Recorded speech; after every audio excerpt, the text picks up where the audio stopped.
conflict via peaceful means. That said, we are seeing things, and we know there are signals, including from the Kiev regime, indicating that they are willing to engage in some type of dialogue. The only thing, and I would like to say something that we've been saying for quite some time, we are willing to put an end to this conflict via peaceful means based on the principles that I outlined in July last year when I spoke at the Foreign Ministry of Russia. The root causes that brought about this conflict have to be addressed. Mr. President, the situation on the battlefront is changing day in, day out. We know that you follow everything almost in real time, talking to our heroes, to our soldiers, but the situation is changing on a daily basis. Our soldiers are getting ahead audaciously and steadily. As Commander-in-Chief, what's your assessment of the current state of affairs? I've just listened to the report by the head of the General Staff. On the whole, I can tell you that right after our troops expelled the adversary from the Kursk region, the initiative, the strategic initiative, to be more precise, is firmly in the hands of the Russian armed forces. What does it mean? It means that our forces are advancing along the whole line of contact. At some places, they are moving ahead faster, sometimes slower, but everywhere along the line of contact, the adversary is being pushed back. And most importantly, and we started with this, you said, and I said, that there were proposals to the Kiev regime to withdraw their troops from those unrecognized, back then they were unrecognized republics, who didn't want to leave under the yoke of the Kiev nationalists. By then, the Kiev regime had been building fortified positions in the agglomeration of Slavyansk and Kramatorsk, Konstantinovka. This was the most fortified region. So let's start with what is currently unfolding over there. Just recently, the head of the General Staff, the head of the group of forces, as well as the local commanders, the head of the brigade that I received at my office, reported me on having taken Seversk, which is an important settlement, and from there it's possible to move closer to one of the most fortified regions, to part of this agglomeration, which is Slavyansk. A little to the south from there, our armed forces active in the South Liman direction. The troops are in the city already. The battle is raging, and very soon it'll be taken. A huge percentages under our control, but the advancement is going to continue. I said that Konstantinovka is part of this agglomeration, and the battle is already there. More than 50% of Konstantinovka is under Russian control. I have no doubt whatsoever that this settlement is going to be taken as well. There was an important development, namely the taking of Krasnoarmeysk. Because from Krasnoarmeysk, you know, the competent level of the armed forces will have to make a decision on which direction to take, but this is a very good bridgehead to continue offensive operations. And to the south, northeast, there is the city of Dmitrov, which is also an important bridgehead, and it is completely encircled. I think around 50% of the city will have been taken by our forces. By now, the adversary did not get an order or the command to lay down arms. They're trying to break the encirclement, moving in small groups. They're undertaking attempts to take back at least parts of Krasnoarmeysk, in vain so far. The adversary is sustaining significant losses and seeing no success. Another group of Russian armed forces, East Vostok Group, is making great headway across Zaporozhye region, liberating one settlement after another. As you know, currently the battle is taking place in Hulai-Polye. The city is divided by a river into two parts. The biggest is on the opposite part of the river. This barrier has been bridged, and the battle is raging inside the city, but an important part of the group of force of Vostok is moving even further, liberating one settlement after another in Zaporozhye region. Moreover, safety and security zones are being set up in Sumy region, the city of Volchansk, in Kharkov region, as is well known. Currently, several weeks ago, Kupiansk was taken by the Russian forces. So far, our forces are not moving, but they are in control. The thing is, their most important task is to eliminate the group of the forces of the adversary on the left bank of Oskol River and to take another settlement, which is basically a hub, a transport hub, which is Kupiansk-Uzlavoy. There is a group of forces that is encircled there, 15 battalions, 3,500 soldiers who didn't get a command to withdraw either, and they have no chances whatsoever. They are heavily encircled by the Russian armed forces. And once it happens, once our units have completed their task, they will move further west. I'm confident that by the end of the year, we will have seen new successes by our armed forces, by our soldiers, by our warriors at the line of contact. And what about Seversk? What is the current state of affairs? And why was it so difficult to take this settlement? You must have seen, you must have heard the briefing of the head of the general staff, as well as the head of the group of forces, the group of armies, the commander, as well as the head of the brigade that is engaged in hostilities there. I asked him, what's your current take on the situation in Seversk? Are you firmly in control? He said, Mr. President, we are moving even further west. 1.5, 2 kilometers. My brigade has already made that movement in the west, and this movement is continuing. You probably remember there was this briefing on Seversk, and we had a report of the assault group from the spot, from Seversk. If you remember, at the end, I asked them to change their position as soon as possible once the report was over.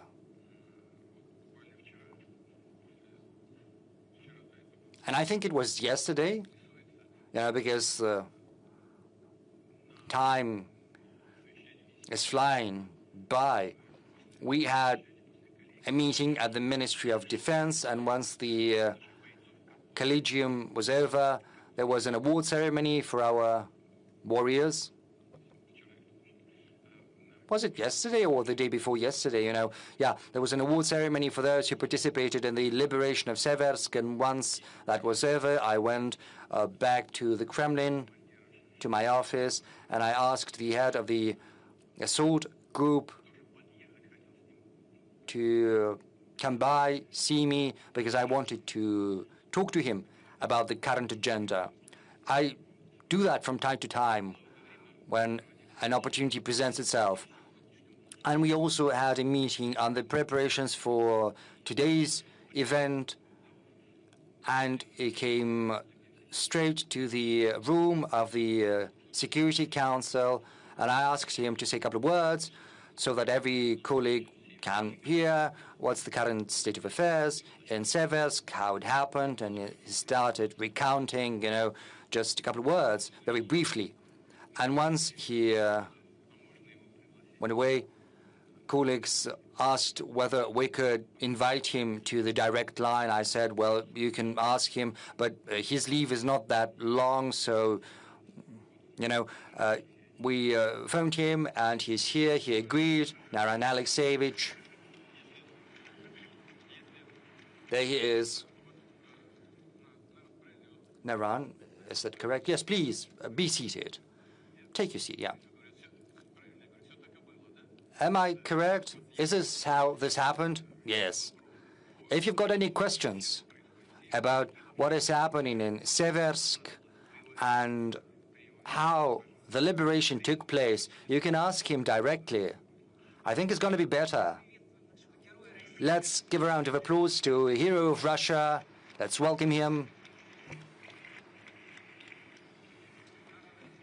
Naran Alexeyevich, we saw you during that TV bridge, but we don't know you personally. Can you tell us a little bit about yourself? Where are you from? How long have you been participating in the special military operation? Where did you start? I'm from Kalmykia. I started from Solidar. First, I was just an assault soldier, and now I'm head of the assault unit. Well, he started just as a driver, and right now he is head of an assault unit, and more than 80 people are under his command. And he's also a hero of the Russian Federation. Don't be modest. Naran Alexeyevich, colleagues, journalists must have seen this this meeting between President and yourself and the colleagues. The communication was spotty at best because of the signal. Right now, we've got more time. And could you tell us a little bit about how Seversk was liberated? We would very much like to learn how it happened. Of course, share what you can share, what your soldiers did. I can repeat my question. I said when he came to the room of the Security Council, what was the most difficult? Well, the most difficult thing was to get to Seversk in secret because, these were open fields. There were no natural shelters. That's why a decision had been made to move in small groups, clandestinely, and we managed to perform this task. We managed to accumulate forces right under the nose of the adversary, and once the accumulation happened, we waited for the command to start assault. There were many civilians that were staying in Seversk. What was the attitude of the armed forces of Ukraine to civilians? For quite some time, the civilians had been living, how shall I put it? Well, yes, they've been living in fear under the pressure of the adversary, and once we managed to liberate our zone, that was our responsibility. We started to talk to the civilians, and they told us that the Ukrainian armed forces had been behaving just like nationalists, shooting those who didn't want to evacuate with them. So civilians didn't have any arms, and they were shot out because they were willing to stay in the city just for this simple fact. And once our armed forces arrived there, how were you welcomed? When we came, people were in a very difficult state, both physically and morally, and when they saw us, they were very happy. They had been listening in secret to Russian radio, waiting for us to arrive, and they were very happy. Naran Alexeyevich, you said that when the armed forces of Ukraine were withdrawing, they were shooting the civilians. And back then you said that they were shooting down young people, yes, especially young people under 30, under 40. They were simply taken away without judge and summarily shot down without exception. What's your current take on what's happening in this part of the front line. On the whole, it's stable, as I reported to Mr. President. We moved even further beyond Seversk. Naran Alexeyevich, when we look at you, when we listen to you, we want to repeat once again that our warriors are true warriors, true men. And what's the morale of your guys, of your soldiers, those who are under your command? We are working conscientiously and steadily, pursuing the tasks set before us by the Commander-in-Chief, and the goals of the Special Military Operations will be accomplished. Naran Alexeyevich, how many people are there under your command, and what are the losses that you've sustained? In my assault group, I've got 157 people, and when Seversk was being liberated, 24 groups had been employed to the total number of 84 people. There were minimum losses because we were moving in small groups. 4 men were lost out of 84. Those 84 had been participating in the assault itself. Let's thank the hero of Russia once again.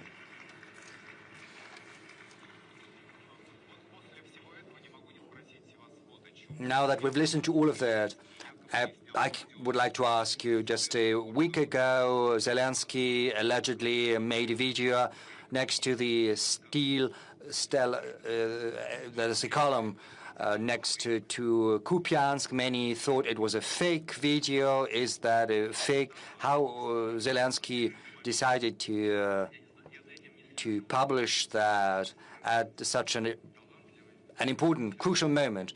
Well, I'm not following that, but, you know, following what he's doing. But he's an artist and a talented one to boot, so there's nothing surprising about that. You know, they're saying that this obelisk looks completely different from what it used to. But be that as it may, this obelisk is 1 kilometer or so from the city. Well, why stay at the threshold? Do come in. If Kupiansk is under their control, why not go in the city itself? And, you know, there were some women bloggers. They managed to get by. Luckily, nothing happened to them because, you know, the sky is swarming, like with flies, but not with flies, with UAVs, and there are UAVs both from the Ukrainian side, from the Russian side. It's impossible to approach that settlement so easily. A time will come once our soldiers have completed the elimination of the group of forces of Ukraine that is encircled in the east part, and then they will turn and go westward. It will be very soon. This is just the question of time, if there are no other problems. As for other fake stuff or attempts or at any cost to return the lost positions as it is done now, and I would like to underline that it is done at any cost. The adversary has no success. The problem is that as a result of active and effective actions of our armed forces, the adversary has suffered really serious losses of strategic reserves, and they have almost nothing left. This is a meaningful component, and this should give an impetus to the Kiev regime to solve all the disputes and to end this conflict peacefully. They almost have no reserves. I think that everyone who's watching us and everyone here in the whole war is a grave burden for the economy. Well, as you said, the European baby pigs continue doing everything to destroy Russian economy. Well, in such harsh conditions, can we even think about further economic growth? Somewhere we keep growing in some sectors, but somewhere there is no economic growth. What are these sectors? Well, as usually, I have brought a table with me. It's like that. These are open data. What happened in our economy throughout the previous year? The GDP growth was 1%.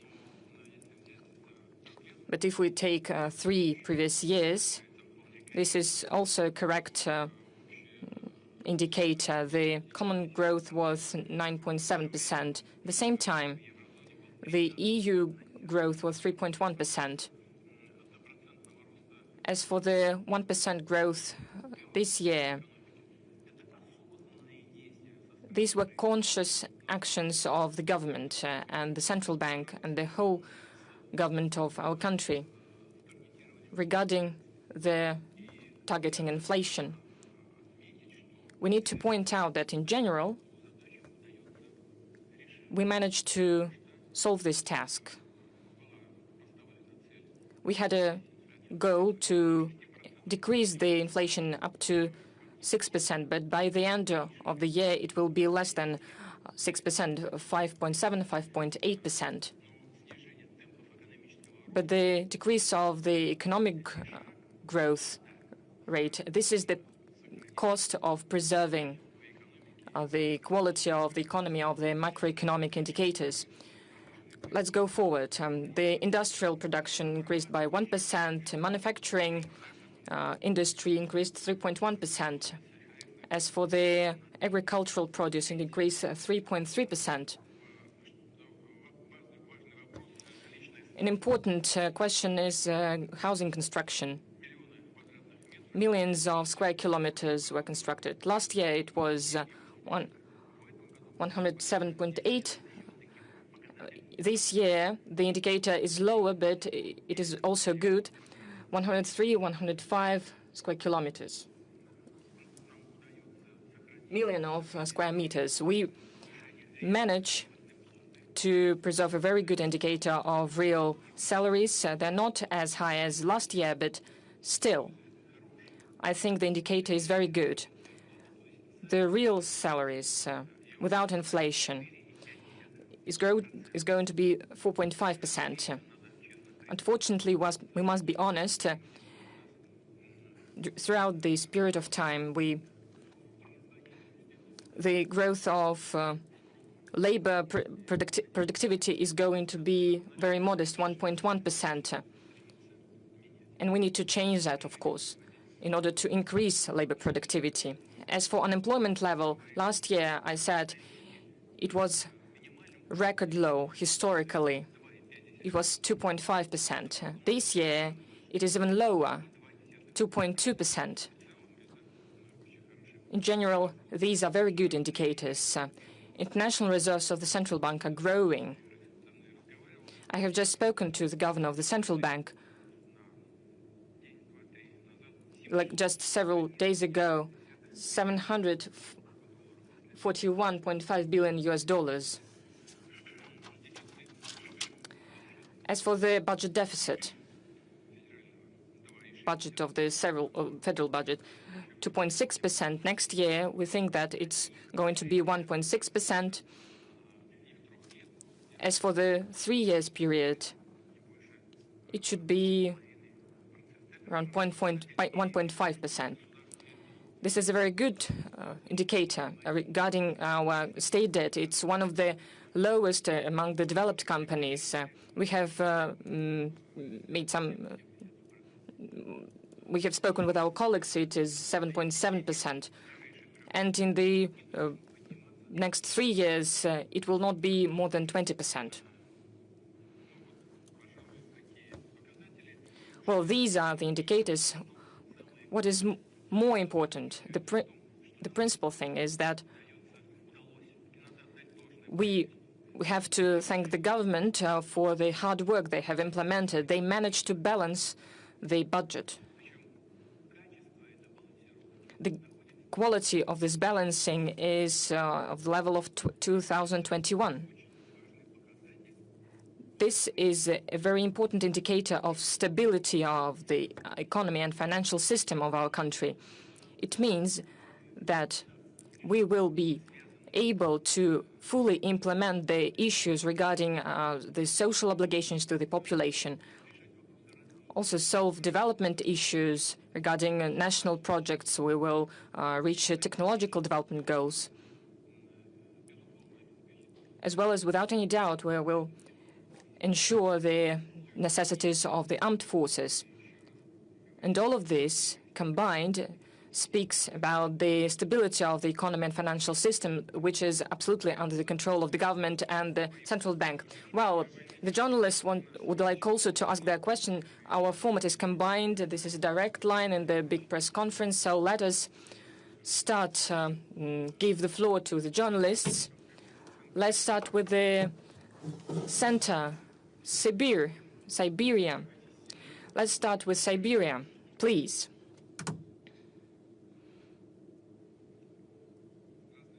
Hello, Mr. Putin. Novosibirsk, Ivan Dvaynichnikov, Gorodskaya Volna Radio. Everyone knows that Novosibirsk is famous. And it's a famous city, and in the recent years, with your support, Siberian Circle photon source was started to be constructed. This is a unique plant, a unique facility, not only for our country, but for the whole world. It will allow us to implement new investigations. Despite sanctions, despite harsh economic conditions, we managed to create fully Russian production. We need to launch it. We are going to launch it next year. The question is it really possible, and what we need to do for the young scientists to work there? Next year we're going to launch it, and we are waiting for you at the opening ceremony. Thank you for reminding about this. This is a good news, which is very good for everyone participating in the process.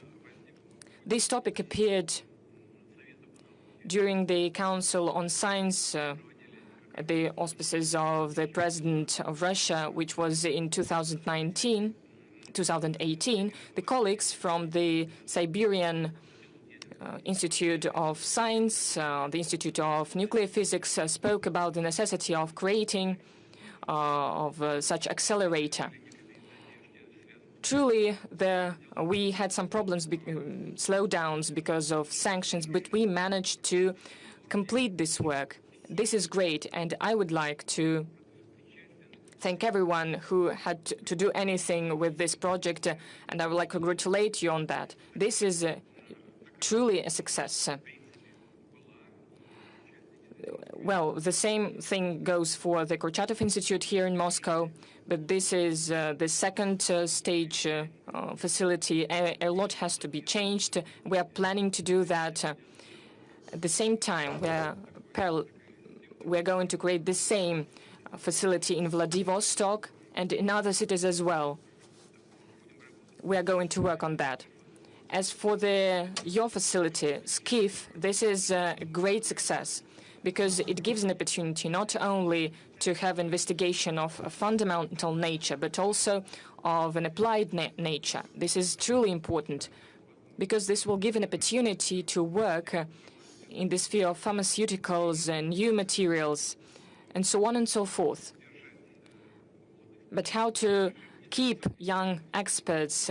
We have a whole system that is functioning, but the main thing is that we need to create laboratories, because true scientists are truly talented ones and dedicated ones,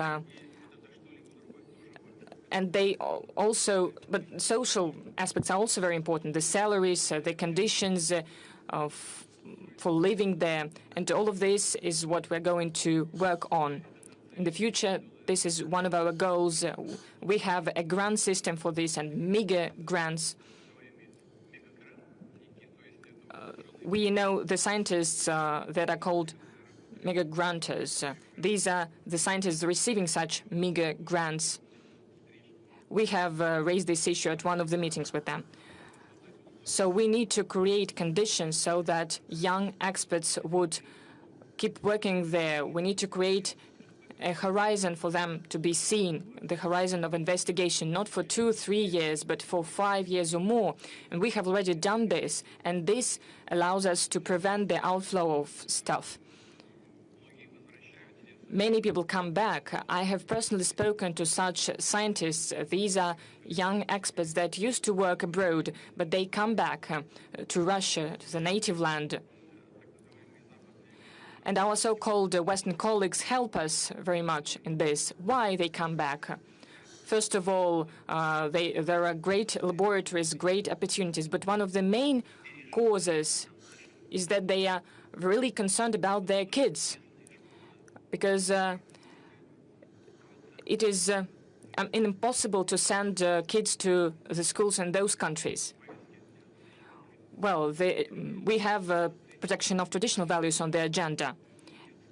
And together with the other conditions, they decide to come back to Russia.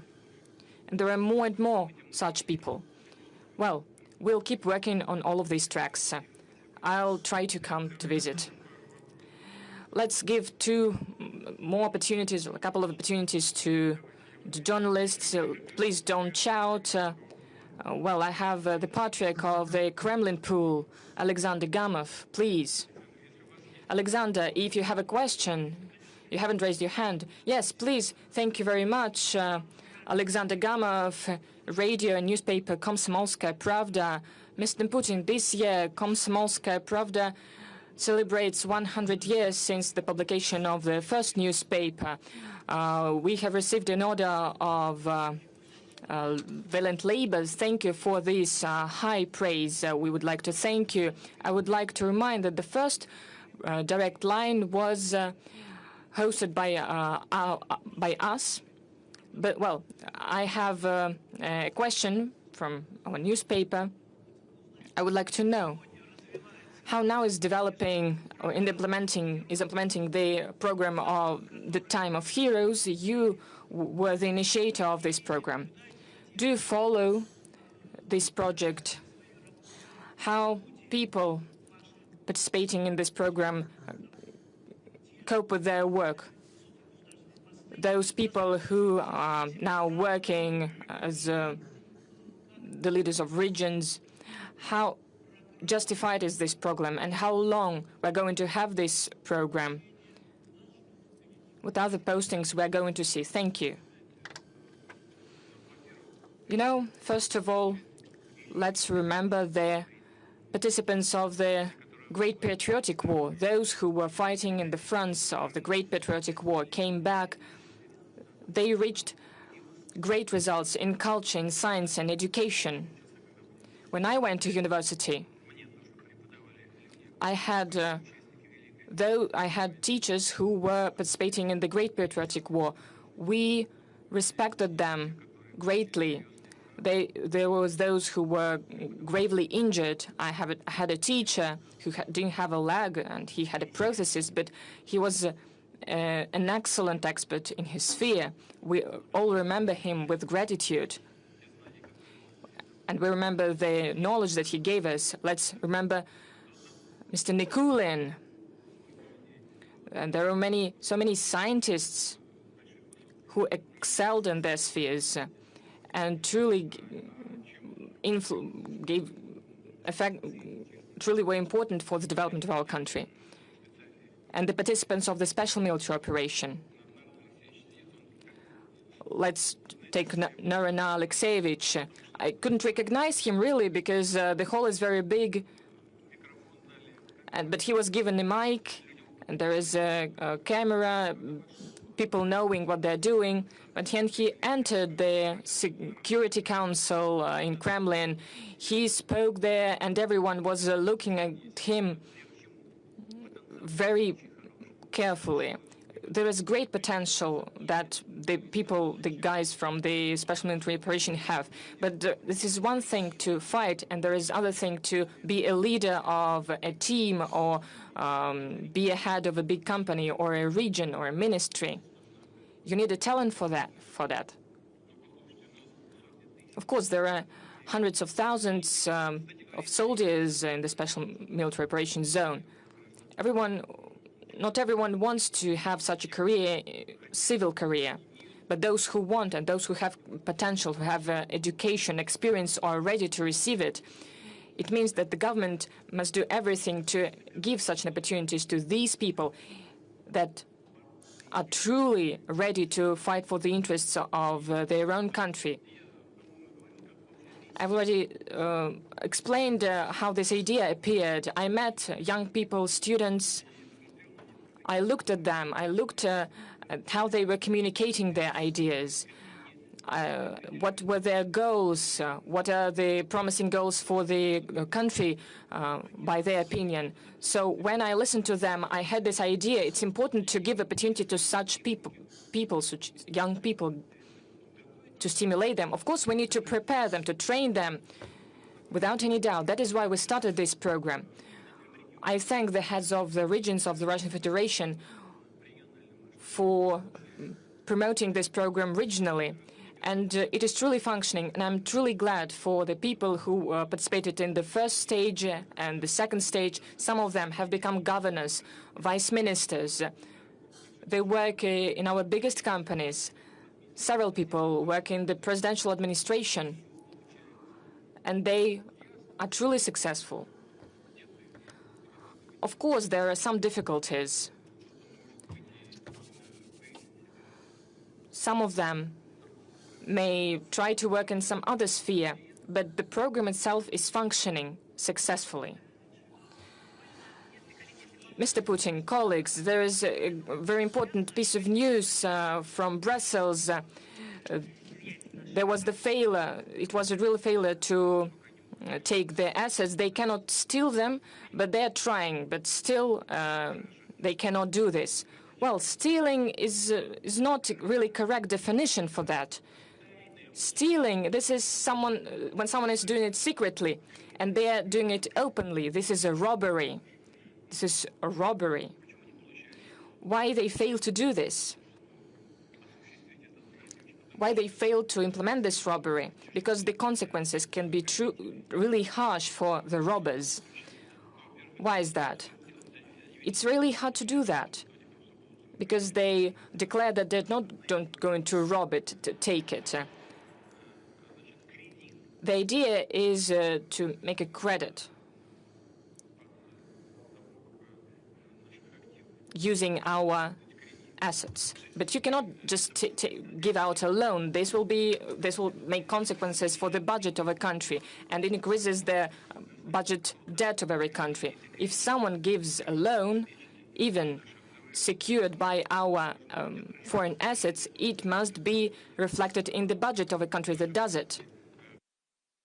For example, in France, the public debt is 120%, and ours is at 17%. And our budget deficit is 2.6%. Next year is going to be 1.6%. In France, it is 6% per annum. So, and now they will assume additional liabilities, and it'll be quite hard to pass such a budget. And all these are the reasons for the difficulty of taking decisions related to the robbery of someone else's assets, but there will be graver consequences for those who might endeavor that. This will not be a blow to their image, but this will subvert all the confidence with the euro area. Actually, very many countries store their foreign reserves in the eurozone. Many of those having spare money, like the oil-producing countries, if they have a look at what might be happening, they will have doubts, and they already have doubts and concerns. But what if this happens? You know, well begun, it can be further replicated, they might think. Now, some people dislike the conduct of the special military operation and the fight against neo-Nazism in Ukraine. And next, someone might not like the fight, the struggle with the LGBT movement. And the Muslim countries have stringent laws to this respect, and this might be another pretext for the alleged expropriation of sovereign assets. Why not? And they might find other pretexts. So that will entail image-related losses and direct financial monetary losses related to the contemporary financial architecture. And the main thing is, no matter what they steal, sooner or later they'll have to give it back. And most importantly, we will go to courts to protect our interests. We will do our utmost to find a jurisdiction that will be independent from the political context. Let's come to the room and ask questions from the hall. The Road of Life, I see the sign. Good day, Vladimir Vladimirovich. I'm from the Cominform, the Republic of Komi media outlet. And you know that a big chunk of the Republic of Komi and the Nenets Autonomous District are cut off from the mainland, as there is no direct automobile transportation and connection. So there's a dead end of the automobile road, but at the same time, the Syrtevkar-Uhtau-Sinsk-Vechornaryan-Mar trunk road spanning more than 600 kilometers going through our republic, and that provides for all the year-round procurement for the north and safe traffic for the northern residents. But the bulk of that segment, the biggest part of this segment is in a very deplorable state, and we lack regional funds to repair this road. And Komi has very few federal roads, unlike other regions of Russia. So the proposal, whether this road of life, the only trunk way for the north, can be transferred to the federal property, so that the safe and secure communication with the north is safeguarded. And using this opportunity, I'd like to invite you to the Republic of Komi. In the 2029, the city of Uhtau will mark 100th anniversary. Today, it's the biggest oil and gas center in the north of Russia. And shortly, Syrtevkar will mark 250 years, thanks to your decree. And if you are able to come to the festivities, we will be so grateful. It's going to be a historic and landmark visit for us. Well, thank you for the invitation. With respect to the road, I'm aware of this problem. Indeed, transferring all the segments of that trunk road to the federal level, as there is a task of raising all federal trunk roads to certain quality standards, and this is almost complete. And now we are tackling the regional roads quality, but it can be broken down into several sub-issues: the northern procurement and the safety, traffic and road safety. So I cannot promise that we're going to start right away tomorrow, but I'll talk to the government, and we'll find a way to respond and react. But thank you for the invitation. Mr. President, yes. So it's a combined format, it's a hybrid format, so we will we'll receive questions from different sources. Channel 1, the third row, this is our front correspondent. I'm Ilya Super, war correspondent from Channel 1. I have 3 questions, hope to be succinct. First is from the battlefield drone operators. All of them thank you for the big number of the assault drones. Some of them can stop columns like Prince Vandal of Nizhny Novgorod, but we actually lack hexacopters, the Baba Yaga type. They are used actively in droves by Ukrainians, and we need those to this type too, because the sky is dominated by the drones, and It's even used to carry a bottle of water, so the guys are agog to receive those. And the second question is from the operators. And one of the guys in the trenches told me a baby will be born shortly in my family. Will you miss the front line? I asked him. Yes, I will. And he will miss the control of the UAVs, actually. So we have lots of UAV operators, and their number is increasing, and they also want to continue doing that in peaceful life. As being civilians. Will that come in handy? Will their experience and expertise come in handy? And the final question is from me. We work with a brigade of veterans who are knowledgeable for their underground operations, subterranean subway operations, Avdiivka and Dzержinsk and others. But this brigade, despite all the merits, is called like a voluntary group in many reports of the Defense Ministry. If I may, will you please assign this brigade the name of Guards Brigade, Brigade of Guards, the honorary name? Thank you. I'll start with your final point. The Brigade of Veterans deserves the highest assessments, and they are heroes. But it's not only about risking lives and going through a tube. The point is that they are meticulous and hair-splitting and responsible in preparing each operation of theirs. And a lot of preparations were done with all the driveways and procurement and exit points and enter points. These are heroes, no doubt. And this brigade deserves the highest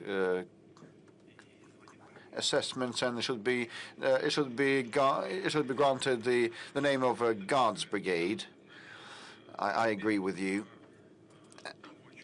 Secondly, the point that you started with, that about control of drones. We are lacking heavy UAVs, and this is what the Defense Ministry and the defense industry are getting to grips with, and the Defense Minister personally has been looking into the matter, and he has done a lot, and thanks to him, to a large extent, the situation with drones has considerably improved, and the guys on the contact line now feel that, and will keep supporting our contemporary inventors with a system of grants and support measures. And I'd like to thank our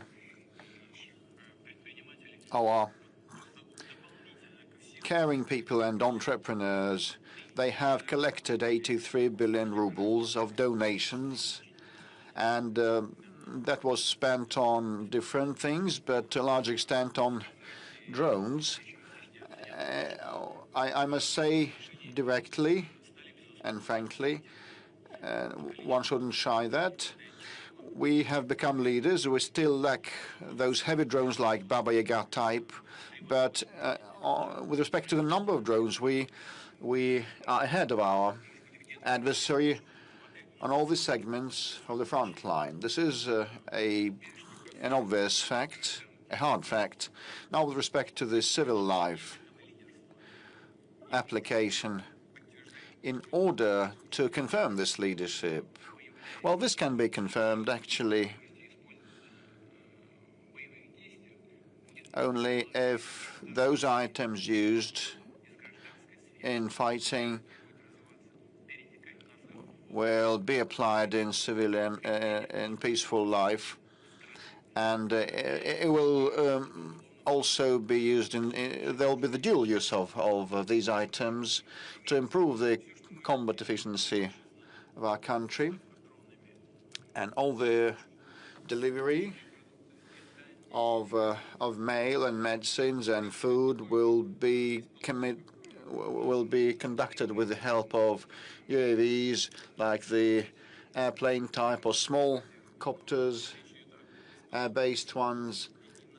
I'm speaking about the UAVs in general, airborne and seaborne, and we are making big headway in this respect, and this will have the support of the government in future. Now, with respect to the fighters on the front line that want to continue doing what they have been doing, well, this is a peculiar thing, because the point is that we continue a good rate of manning, and now we have a lot of volunteers that want to volunteer to the front, conclude contracts to join the army, and they volunteer to defend their motherland and the interests of our people. We just mentioned how the Ukrainian military treat the civilians, and a person told me, when we saw what they did to civilians, we just are agog. We're impatient to move on and finish off this viper. They execute old people, elderly, and they use helicopters to do that, to target civilians, actually. He might be shy because it's the first time that he ends up in such an audience. And more than 406 or 10,000 people have enrolled, concluding a contract. And the number of people who want to do service in this new branch of the army, the unmanned aerial systems branch, is so big that the defense ministry has to open a call for that. And there are students, young ones, who take an academic leave to sign a contract and join the army, and they participate. They are eager to participate in this competition, and they want to participate as drone operators. So I can understand the person that you spoke to, but actually even those who come on leave, come home on leave, they continue participating in the fighting because the remote technology allows that. And to follow up on the fighters topic, you said, Mr. President, that it's not a trendy phenomenon, but it's the obligation of the government. So, and we looked through a lot of applications. Paul and I looked through a lot of applications, and GigaChat confirms that this year the number of applications from the fighters and their families is much lower than in the previous year or the penultimate year. So work is underway to assist them, to help them. Still some problems remaining related to delays and the search for the missing.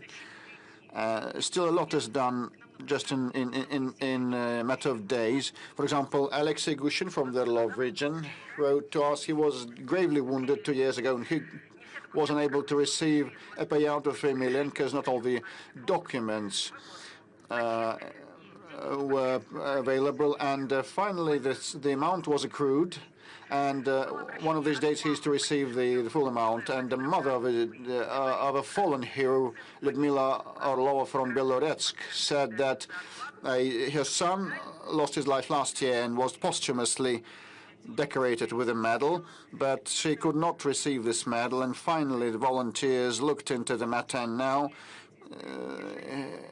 the mother has received her son's posthumous decoration. And she tried to get it for a year, and only after caring, attentive, and thoughtful people attended to that, this was resolved. And just yesterday or the day before yesterday, you said at the Defense Ministry College that there is still room for advancement. And now we'll have a look at a video from Kristina from Novosibirsk. Good afternoon. My name is Grebe Kristina. I'm a widow of a fallen serviceman. We live in the city of Novosibirsk, and there are 2 kids left of 4 and 6 years of age. So the question is, currently I would not receive the pension of a fallen serviceman and other benefits. My husband lost his life in January 2024. On the 10th of December that year, I received the death certificate. And, a year passed since then, and we're yet lacking this pension. Can the timeline for consideration of these applications be expedited so that the pension on the grounds of a loss of the breadwinner is allotted on time, should be allotted on time? Christine, first of all, I want to apologize to you for this huge delay of the relevant services, on the part of the relevant services, and in your case it's going to be resolved quickly, but the problem is in existence, and not long ago I had a meeting with Madam Civilova Anna, who reported me on the work of the Fund of Fatherland Defenders, and she's Deputy Defense Minister now, and she has told me that still the proper interaction between the Defense Ministry and the welfare unit of the government is not properly established, and there is a lot of red tape, and documents are lost while being transferred from one agency to another, and decisions are delayed and postponed, but we will work on that to expedite the thing. I will definitely keep track of that personally. I'll look into this issue. We should be swifter and quicker so that rid people of additional difficulties, like in your case when they have 2 kids left after the tragedy. But there is also another issue pending, which is obvious from some of the questions received via various channels, and Mr. Peskov has handed me a file full of such questions and applications, the search for the missing serviceman, and in the case of Christina, I hope the problem she's faced with is going to be resolved quite quickly without any procrastination. Now, as for the search for missing in action, this is a topic of particular relevance, and I have to tell you that the Ministry of Defense has taken several steps with a view to addressing this problem. To be more precise, a coordinated center has been set up, which is charged with searching for the servicemen missing in action. Special units have been established in relevant units, and groups, a special registry has been set up as well. And if we look at the beginning of the year and at how things stand today, we'll see that the number of those who were thought to be missing in action has decreased by 50% as compared to the beginning of the year. So there is a 3-time difference. Of course, this work has to continue and it has to be improved. Rest assured, we'll do everything to make sure that the losses are brought down to a minimum. Mr. President, the issue of MIIs is very important. I know that even among our colleagues, journalists, there are family close friends who were participating in the SMO and who were considered to be MIIs. I think everyone will support you if we'll ask you to give an instruction to make sure that there is a special control, special surveillance of the issues from family. We have to remember about the issue of those who are missing in action and those who have been taken prisoner. Well, the instructions are there, and we're working together with the Ministry of Defense. Let's work with the audience. A couple of questions, several questions from the room, from the audience. Third row of this section, I think the Mir TV company. Yes, the lady in red. Thank you, Mr. Peskov. Good afternoon, Mr. President. Elena Dashkova, Mir TV channel. The issue of phone fraudsters is very acute. What about the measures taken by the government? Have they worked? Do you have any statistics on how we've managed to bring down a number of citizens who've been defrauded by these fraudsters? Yes, we've got some statistics. These measures have worked. They've yielded some results. And I think a lot has and should be done to address this issue. The number of such crimes has decreased by 7%, as the Ministry of the Interior has briefed me, and the losses have decreased by 33%. On the whole, there are some positive results, but I would like to address the citizens of the country. Fraud is still very much an issue, and the more sophisticated our devices are getting, the more sophisticated our life is becoming.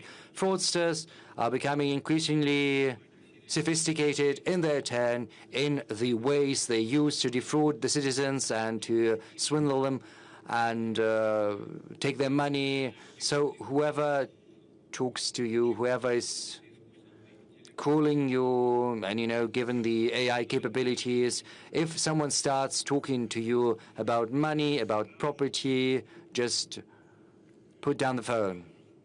Just put down the phone right away. If someone is talking to you about property or money, not a single word.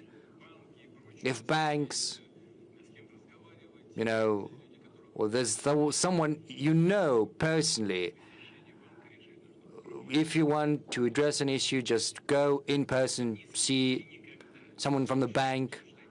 I would like to ask you not to talk about money or property on the phone. More questions from the room. I would like to ask the journalists to be as succinct as possible. Yes, we see a young man here, young gentleman, Children's Editorial Office. Good afternoon, Mr. President. My name is Maxim Zakharov. I'm with a Children's Editorial Office. Recently, you said that sometimes you drive a car across Moscow streets incognito, and when you speak at meetings or right now, you are in possession of a treasure trove of information. I would like to ask you how you get this information about what people really need. Well, I didn't say that exactly like that I drive incognito, that I drive myself. I'm just saying that sometimes I drive without the accompanying police cars and all that. And, these voyages, as it were, are useful because from the car window, it's very interesting to look not just at the road I usually take to get from my residence to the Kremlin and vice versa. It's very interesting to look at different neighborhoods of Moscow. It's interesting and curious to see what's happening around. As far as verified information I get is concerned, I think the most important thing that provides me with that information, well, this is an event like this. Just imagine 2.5 million people have sent their messages and questions to the direct line. Of course, it's impossible to cover all of that and process all of that in the course of these several hours we've got. But, 2.5 million messages. they're about issues that people hold dear to their heart. This will be processed by AI for a year. This information will be processed by my loyal assistants from the Popular Front. This is the front. This is the source of information about what people really need and what they're interested in. And of course, I get information from special services as well as from law enforcement agencies. And I'm trying to use that information not just in an aggregate form to personalize, but also I'd like to see the original documents, and I'd like to meet people, personally talk to them when I have work and visits across the country. It's very important to talk directly to people because it gives a lease of fresh life to what we're doing. You see the needs of the people, and of course, polls by social studies agencies. Of course, people take these polls differently, but mostly these are polls of a professional nature. And of course, sometimes people are not happy with average numbers, with mean numbers, because these figures have nothing to do with what people are facing in real life. But these average data are important because they give us an understanding of what is happening in general across the country. So this is a variety of sources which provide me with a fairly objective picture of what is happening in the country. A couple more questions from the audience. Yakutia, yes, please. Good afternoon, Mr. President. Oleg Kolosov, Saka TV. We represent the coldest place in the world. Right now, the temperature is minus 50 degrees centigrade, The climate is inclement, and in that inclement climate, we highly cherish warmth and unity. 2026 is a year of unity of Russian nations and peoples, and we're all aware that the special military operation is bringing unity. And as a military correspondent, I know that our servicemen are fighting shoulder to shoulder, regardless of their religion or ethnic belonging. And they have this chevron, this shoulder patch, God with us, we're Russian. So what kind of patch would you choose for this year of unity? And next year, we're opening a unique center of epos and arts, and also an arts school that is being built at your instruction. We'd like to take this opportunity to invite you. Yakutia is also known for its cinema, and right now a film is being made about a hero of Russia. So we will look forward to getting your support for this movie, as well as for both for making the movie and also what kind of measures will be taken to support different Russian peoples and nations. We pursue a deliberate policy of supporting different languages and cultures and arts of different peoples living in the Russian Federation. We're doing that via school, via media, via literature. You've mentioned several avenues in Yakutia, and the people of Yakutia are very talented. It's no coincidence that a music school is being built there. I was once visited that, and it's developing, young people, young children from all across different settlements and towns and cities get together, and they engage in creativity. Cinematography has taken off in Yakutia as well. Yakutia is developing very fast. Moreover, Yakutia is also providing us with servicemen which are unparalleled across the world, I suppose. And you've mentioned this film, this movie. We will certainly do everything to support that film once it's released. and before, in the run-up to its release. And as far as this year of unity of Russian peoples is concerned, I think this is the right thing to do, especially amid the special military operation, because when a country is faced with such trials and tribulations, it rallies together. And as you aptly mentioned, people, when they are under fire, don't care what religion they profess, what ethnic group they belong to. You know, there's a joke in such situations, if there's a God, and I do not doubt there is a God. But, you know, people are divided in different churches, but that may be very well may be so, but we all share common values, all peoples of the Russian Federation. And in the course of the special military operation, that is something that is getting increasingly to the forefront. We can see that. It's apparent and evident. We see that very well. You know, I just remembered, we have just spoken. The reports on the taking of the city of Seversk. You remember I had a commander of one of the brigades in my office during that report. Once the reports were over, the video link was shut down, and I started to talk about the zone he was responsible for at the front line. We spoke about some daily matters, and all of a sudden he tells me, you know, well, I don't feel comfortable because I'm here. Whereas my comrade, head of the very same brigade that is fighting shoulder to shoulder, he is back there at the front line. You and I, we're talking about addressing some daily needs, whereas he is fighting, but he's just as good as I am. And I tell him, who is he? And he said, he's from Dagestan.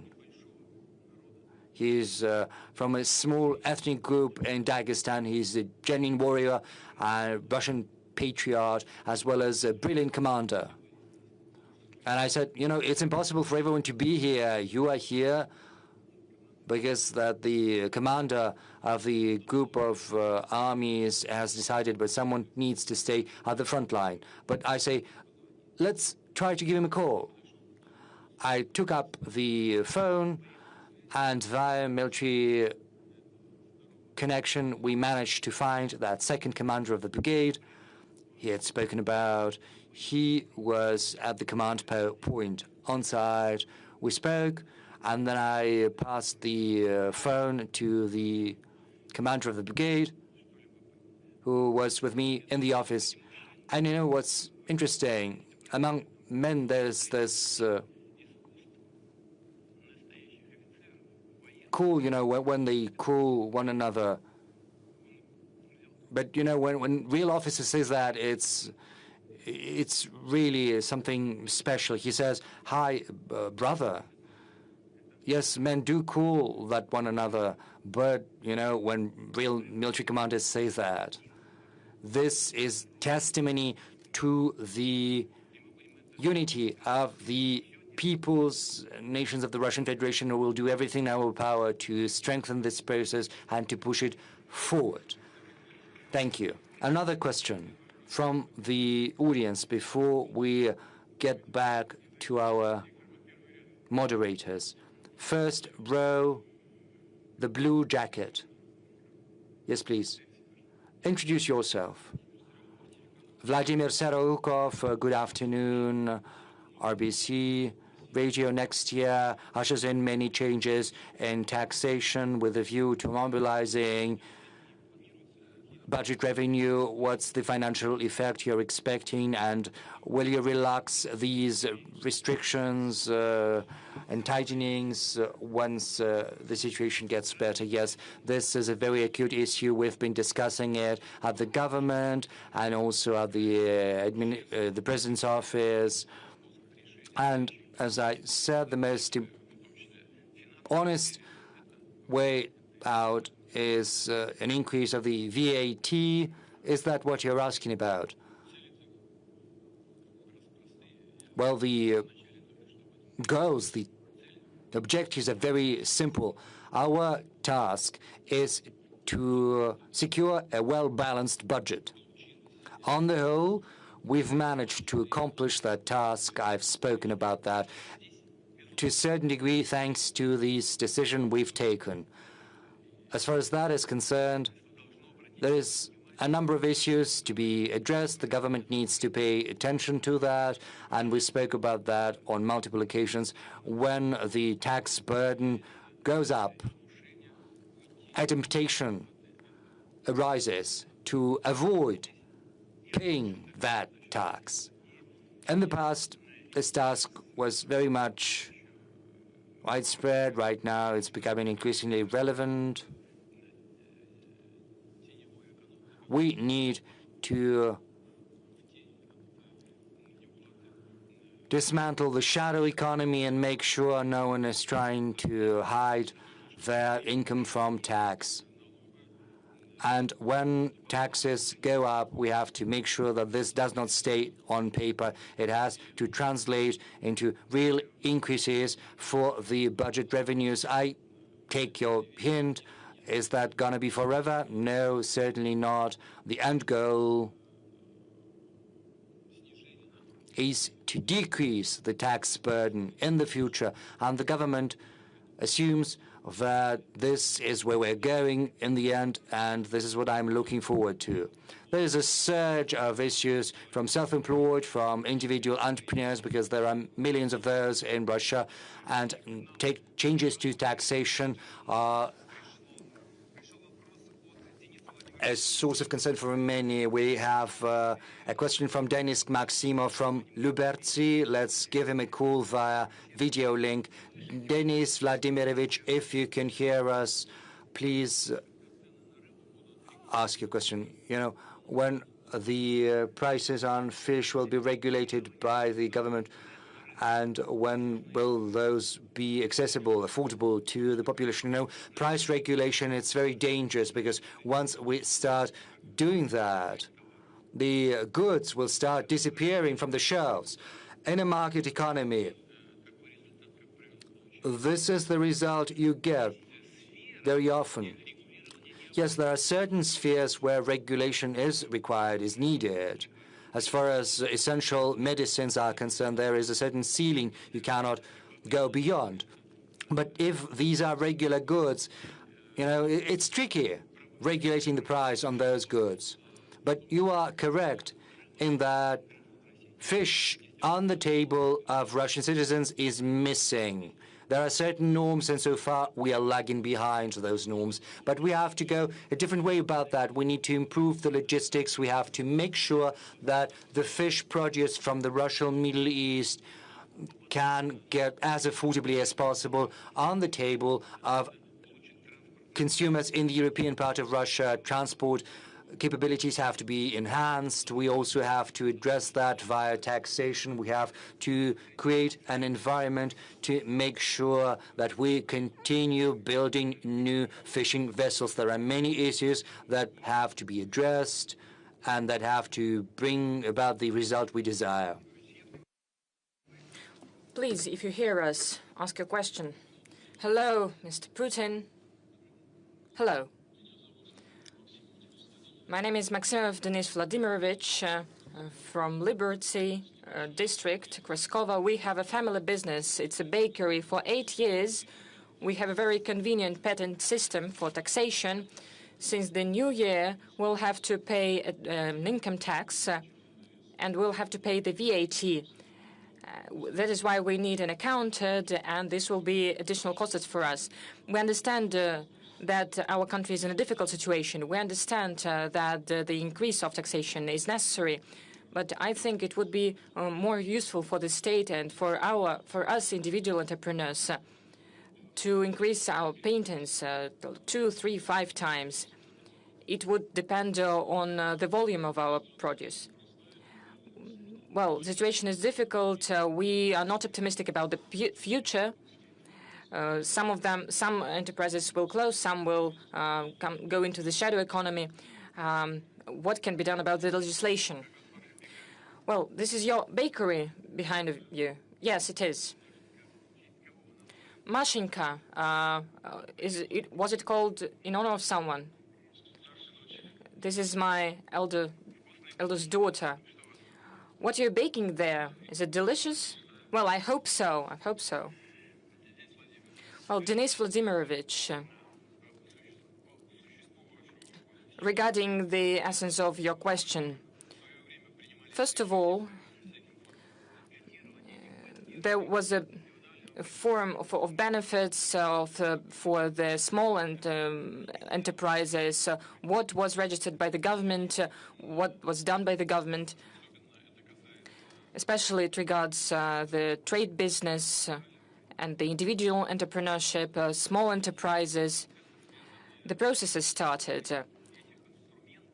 That means they mean that we use these instruments, these forms of business, for uncontrolled input of uncontrolled black input. That is the problem. It doesn't mean that we should create problems for the production business.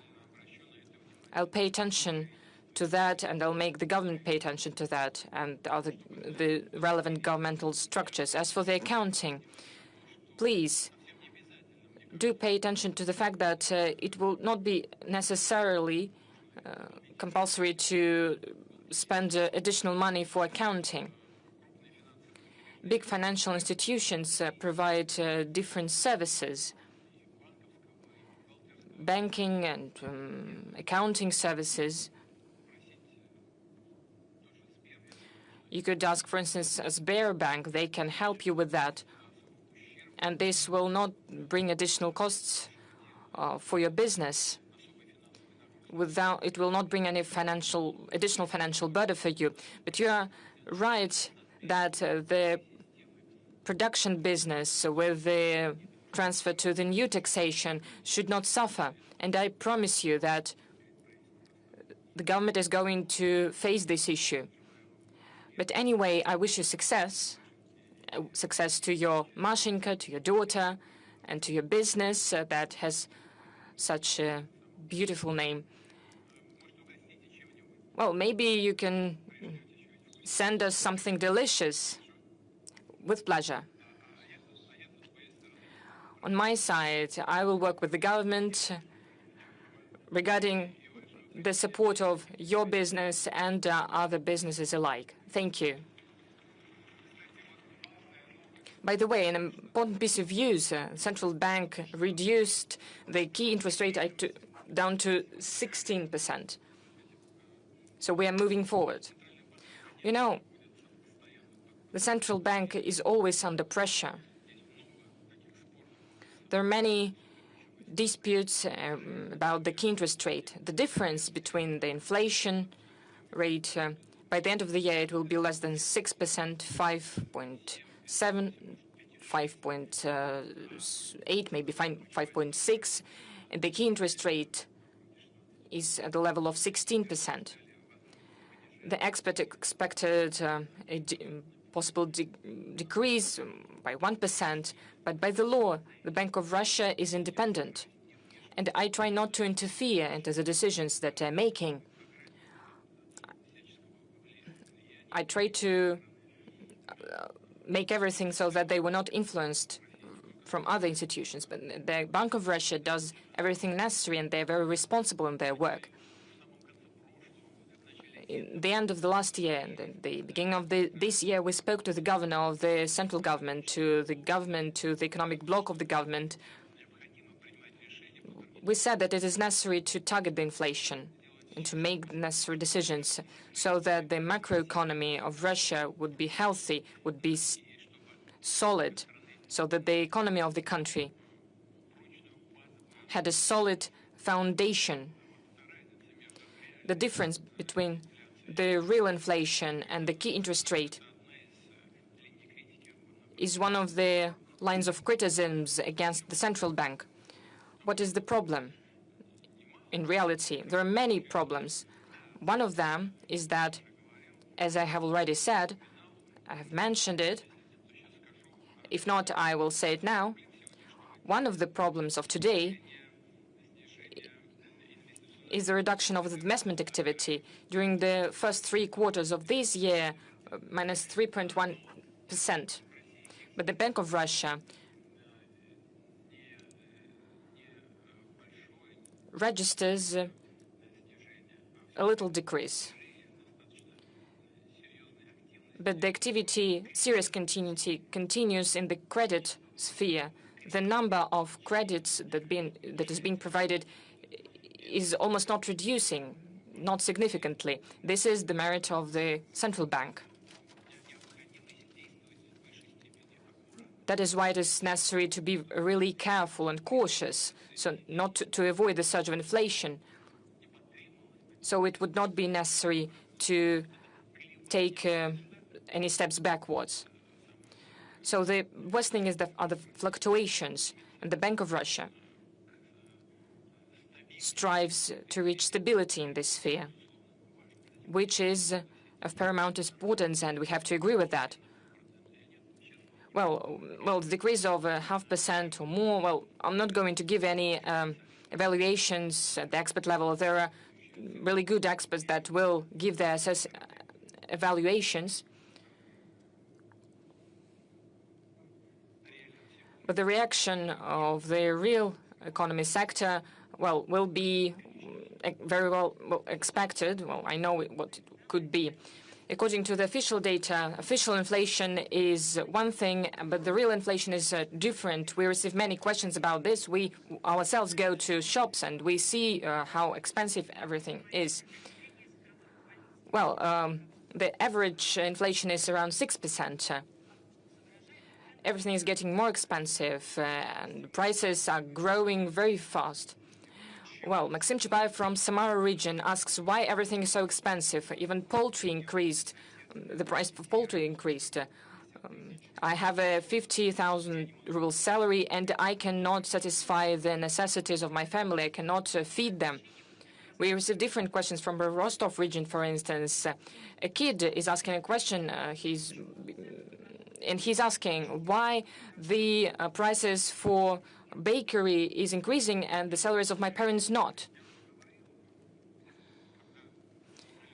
I've already mentioned when people see some average figures, average indicators, it causes questions because average figures generally do not coincide with what people see in real life. We say that the inflation will go down, the prices will go down. Maybe it will be 5.7, 5.8% lower.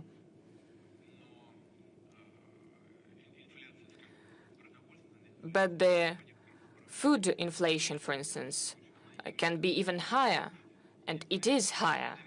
And it depends on the food basket that a person needs. If, for instance, these are protein products, poultry, for instance, then it affects the budget of the family. It's nothing good about that. We also need to point out one more thing. Maybe the last thing of the year before that, we were critical about the actions of our colleagues from the government when the prices for eggs have inflated, but now they have decreased by almost 10 or 16%. So these are important factors. Without any doubt, we need to follow closely what is happening in every segment, with every group of population. Regarding families with kids, everything should be centered around families with kids. Just saying that additional measures of support for families with kids will be introduced since the 1st of January next year. For instance, of 13% of the personal income interest for individuals, the families where they have modest income, less than 1.5 minimum wage for a person, of 13%, 7%, most of it will return to the family. I hope there will be a real way to support families with children. And if income of a family is less than 1.5%, then they need additional benefit for every child in the family. Well, I'm not even speaking about other components of supporting families with children. Of course, it is not enough. We understand everything. It's not. We all understand that it is not everything.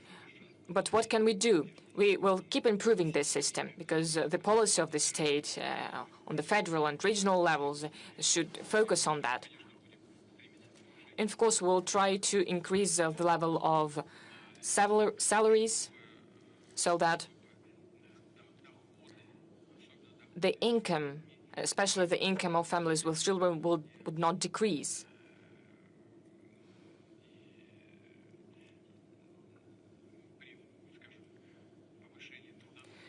When we see that when the labor income is increasing, the government should keep their support measures. Well, it is a very well-known topic when a family with children receives some kind of benefits, support, then the labor income increases, but the state reduces the benefits that the family has been receiving. So when the income increases, the overall income with the benefits should not be reduced. I'm returning to this topic, and I ask the government to pay close attention to this topic because it is senseless. The budget does not receive anything from that and cannot receive, and we're destimulating the labor activity of people.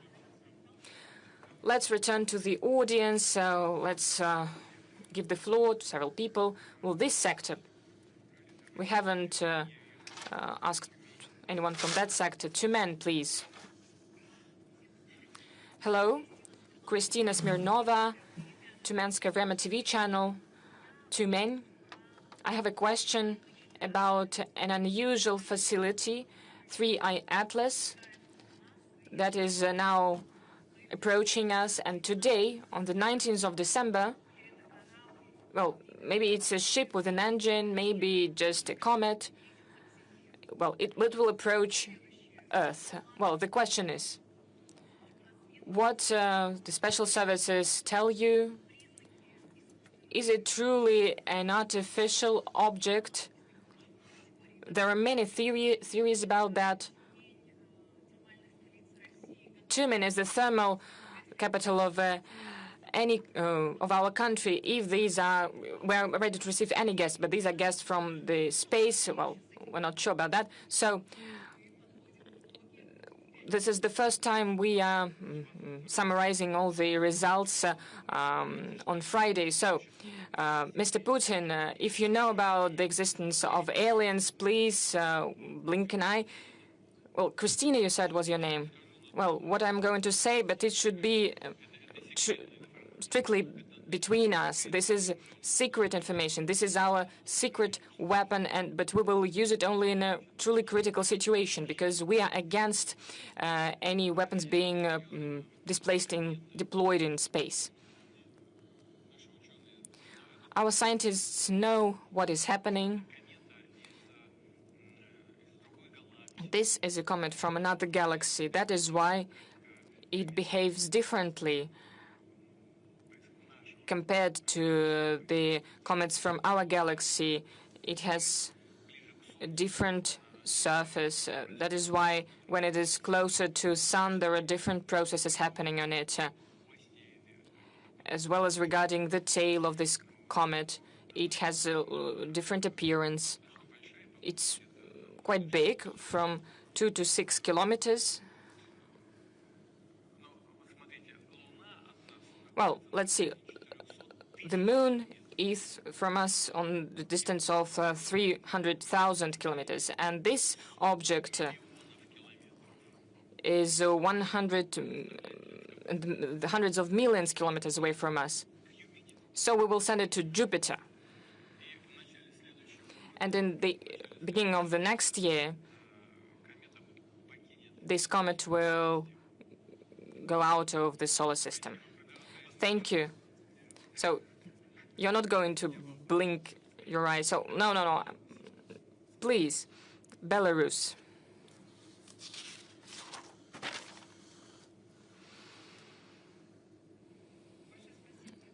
Thank you very much, Mr. Putin, for giving me such an opportunity. Victoria Sienkiewicz, First Informational Channel. We have been synchronized, Russia and Belarus. The President of the Congress said that Belarus and Russia should be together. I'm sure you have heard this. We could also build a bridge. It's not the first time we're doing this. We are truly glad that the Oreshnik is entering combat duty in Belarus, as well as the tactical nuclear weapon was given back to us. But not everyone is glad about our union between our countries. Poland closes its border to other countries, or the polygons are being created, or our assets are being. They want to rob our assets, or they want to steal our assets. What can you say about the actions of these European baby pigs? Thank you for this new diplomatic term. What can you say about the actions of the Western countries on the western borders of our union? As for the term that you have mentioned, well, I was speaking to the military, and I said it. I was not really meaning anyone specifically. I usually never say anything like that. I was speaking in general terms. I was speaking about a group of people, as legal people say. All of this appeared quite a long time ago. But the relations is what really important, relations between our two countries. I watched live the speech of the President of Belarus at the All-Belarusian Summit, Congress, and I have to congratulate him on that. His speech was very meaningful and excellent. I would like to express my gratitude for this assessment of the state of Russian-Belarusian relations. As for the security issues, we are solving them bilaterally, as well as the context of the CSTO. You have just now mentioned Oreshnik. Alexander Grigorievich spoke about the Russian tactic weapons, nuclear weapons that is being stationed on the territory of Belarus. We regularly have exercises of the groups of armed forces created by our ministries of defense. We are closely cooperating between each other. The security of the Union State is in very reliable hands, and it will be guaranteed without any doubt. Well, it was Belarus.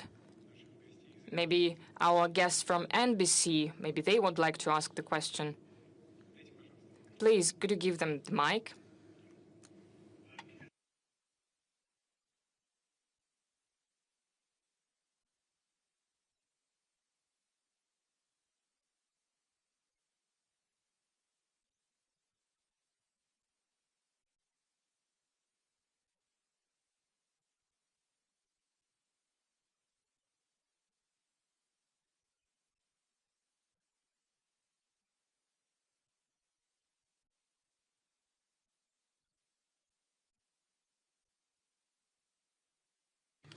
We do not consider ourselves responsible for the death of people. It wasn't us who started this war.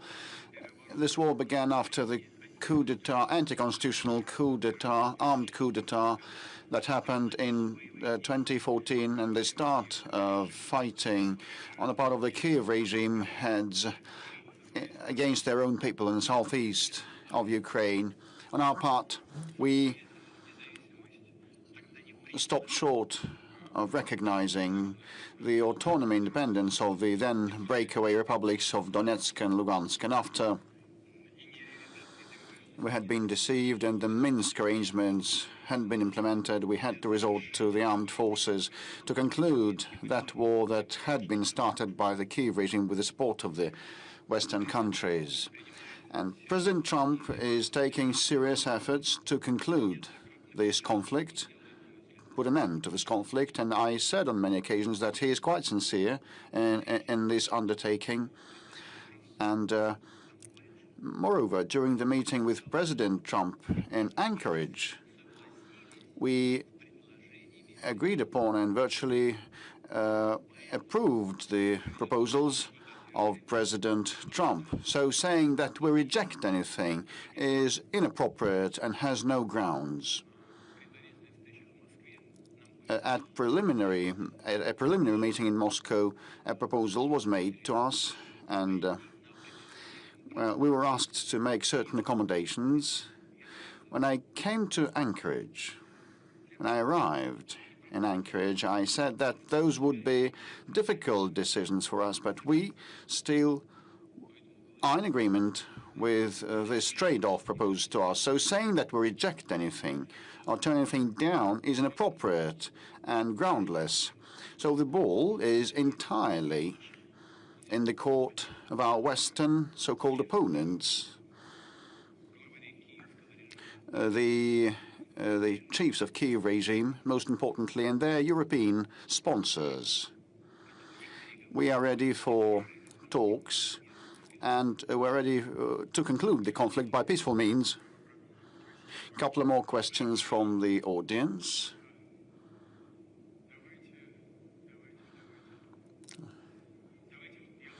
Belgorod, for example.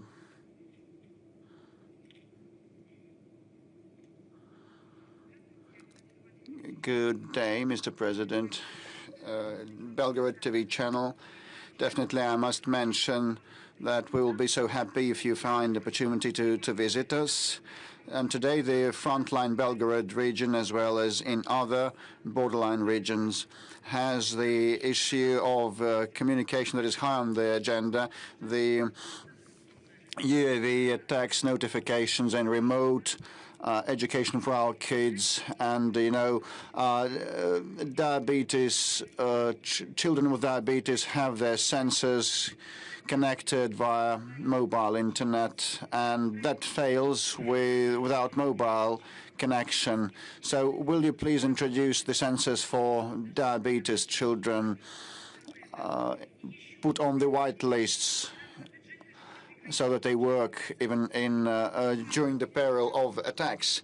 And compensations. We receive compensations for the housing that was lost and the second house that was lost and now that has been cancelled. Will you please help resolve? Wait a second. The second part, for the second home destroyed.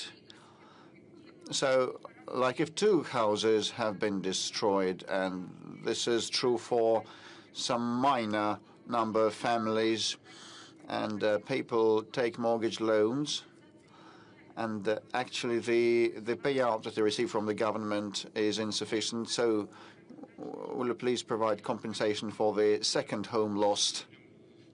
Thank you. Well, I'll find with your final point. I'll start with your final point. We will definitely work that through, and such matters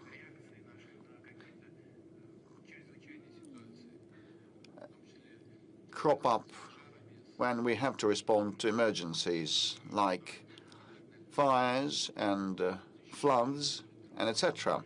Here, things are even more dramatic. But such matters, in that system and frame of reference, when we struggle with the after effects of the calamities and disasters, can be resolved, and we will do that.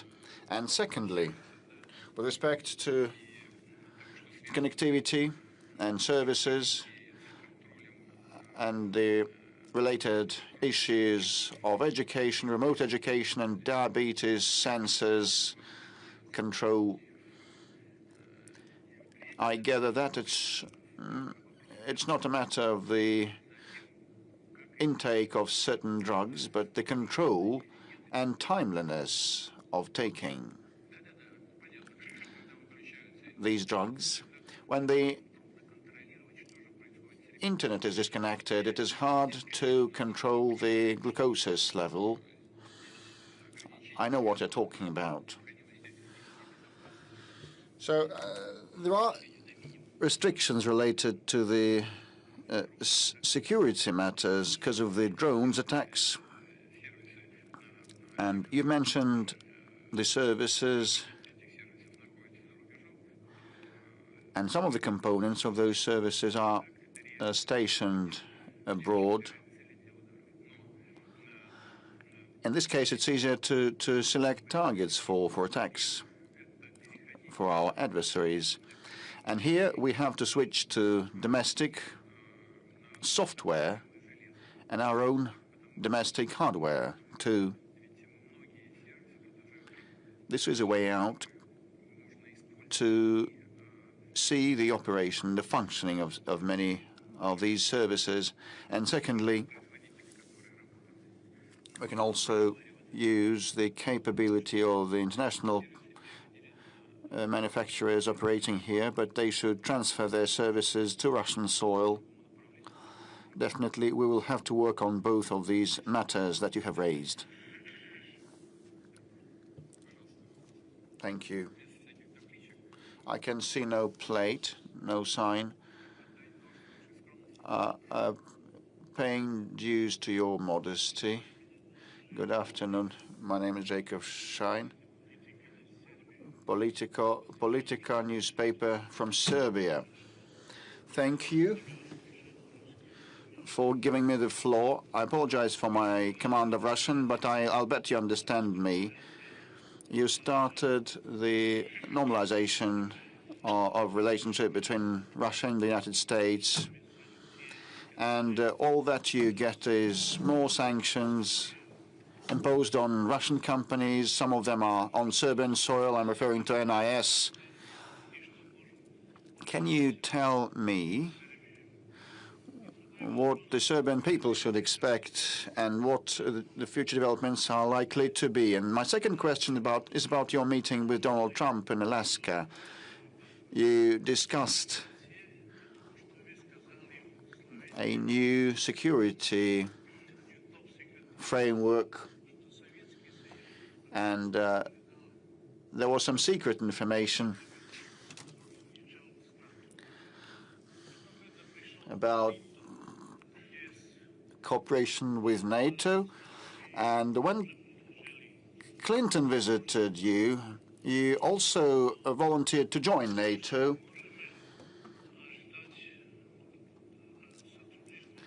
But I just wonder whether some degree of cooperation between Russia and NATO will be existent in future to avoid a war and live normally.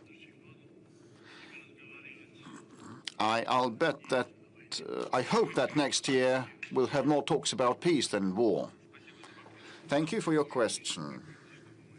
We also would very much like to live in peace next year, getting rid of military conflicts, and I reiterate, we actually would very much like to resolve all contentious issues by way of talks. And I hope that you will be in agreement. We'll have to eradicate the root causes of the conflict so that it shouldn't happen in future for the sake of a lasting, durable, and just peace.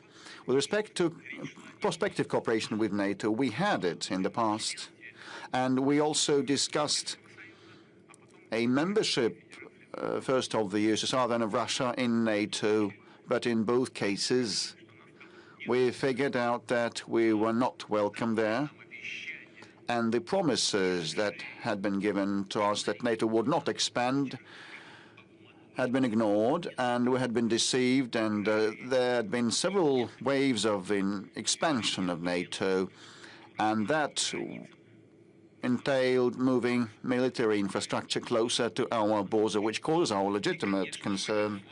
And in this context,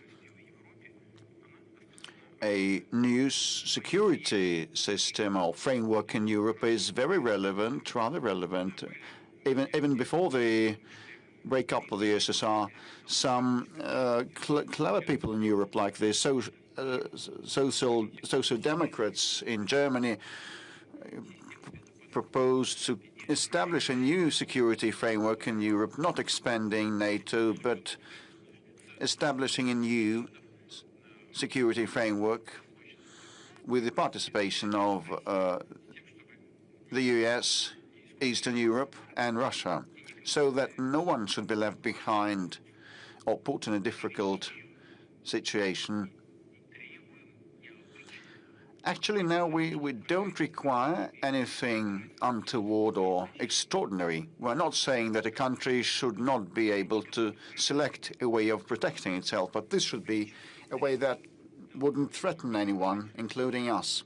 Would not require anything that wasn't voiced before. We just insist on keeping the promises that were given to us by the Western partners. We were deceived, actually bamboozled, and now we want a reliable system in Europe. Now, with respect to NIS, it is a daunting task, you're right. I mean, that enterprise, that company, despite the desire to improve relations, which is seen on the face, well, the sanctions pressure continues, and that also touches upon our Gazprom Neft oil and gas company owning NIS. And Gazprom Neft invested more than $3 billion into NIS, turning that enterprise into a state-of-the-art and efficient one. And this is the main taxpayer to the budget of Serbia. We know what the developments around this company are, and we have an intergovernmental agreement with Serbia on non-acceptance of any kind of restrictions towards this business entity. And we assume and presume that the leadership of Serbia that is friendly to us will act on its promises and obligations. Otherwise, no one would know how to invest money into an economy, even if an intergovernmental agreement wouldn't be observed. But we have some thoughts of how to move forward together, and we've been pursuing dialogue with our Serbian friends on that, and I hope that we'll find a way out, a necessary, proper way out. If I may, coming back to the question, to the issue that you have touched upon already, but will you focus on it again with respect to the children's benefits accrual? Families with many kids apply for these. They work a lot, but, you know, even if they have an excess of 100 rubles of income, kind of they are not eligible to such benefits. And Gulnara is online, wishing to ask a question. Good day, Mr. President. Happy forthcoming New Year. I'm from Tumen region, the rural settlement of Bar. I receive 27,000 rubles per month, and my husband is a driver, getting 80,000 rubles per month, and I work at a kindergarten as a tutor. And we expect more kids, and we participate in different contests and competitions. We have the Ready for Labor Independence marks. And I've been a mother with multiple children for 11 years, and I only once was entitled to a payout, to benefit. And last year we have an excess of income of 100 rubles, and in November an excess of income of 250 rubles. And because of that, we are not entitled to any benefits at all, like the travel benefits or food stuff payouts. And we have 6 kids, and we work a lot. My husband and I, we work quite a lot. And we work extra hours, we moonlight, and we have a small farm. We have chickens, and we actually would like to get some help from the government at the end of the day. Gulnara, actually, I have touched upon this matter in general terms, responding to previous questions of this sort. I fully share your view. You have mentioned the fact that you work a lot and your income goes up. At the same time, the support you receive from the government goes down straight away. So when you earn less, you receive more from the government. So it seems it's kind of destimulating. It's pointless to work more on the face of it. But I believe that this is a mistake, an erroneous policy on the part of the government, and I'm certain that the finance ministry and the government will heed us now. It's not about economizing and trading on families with multiple children is immoral. I agree with you. I think that colleagues will see to that, and this will be resolved with respect to bills, housing bills, and electricity and other bills. I just want to remind you and all people for whom such matters are of importance that, well, the general procedure is as follows. If the spending on housing bills and utilities bills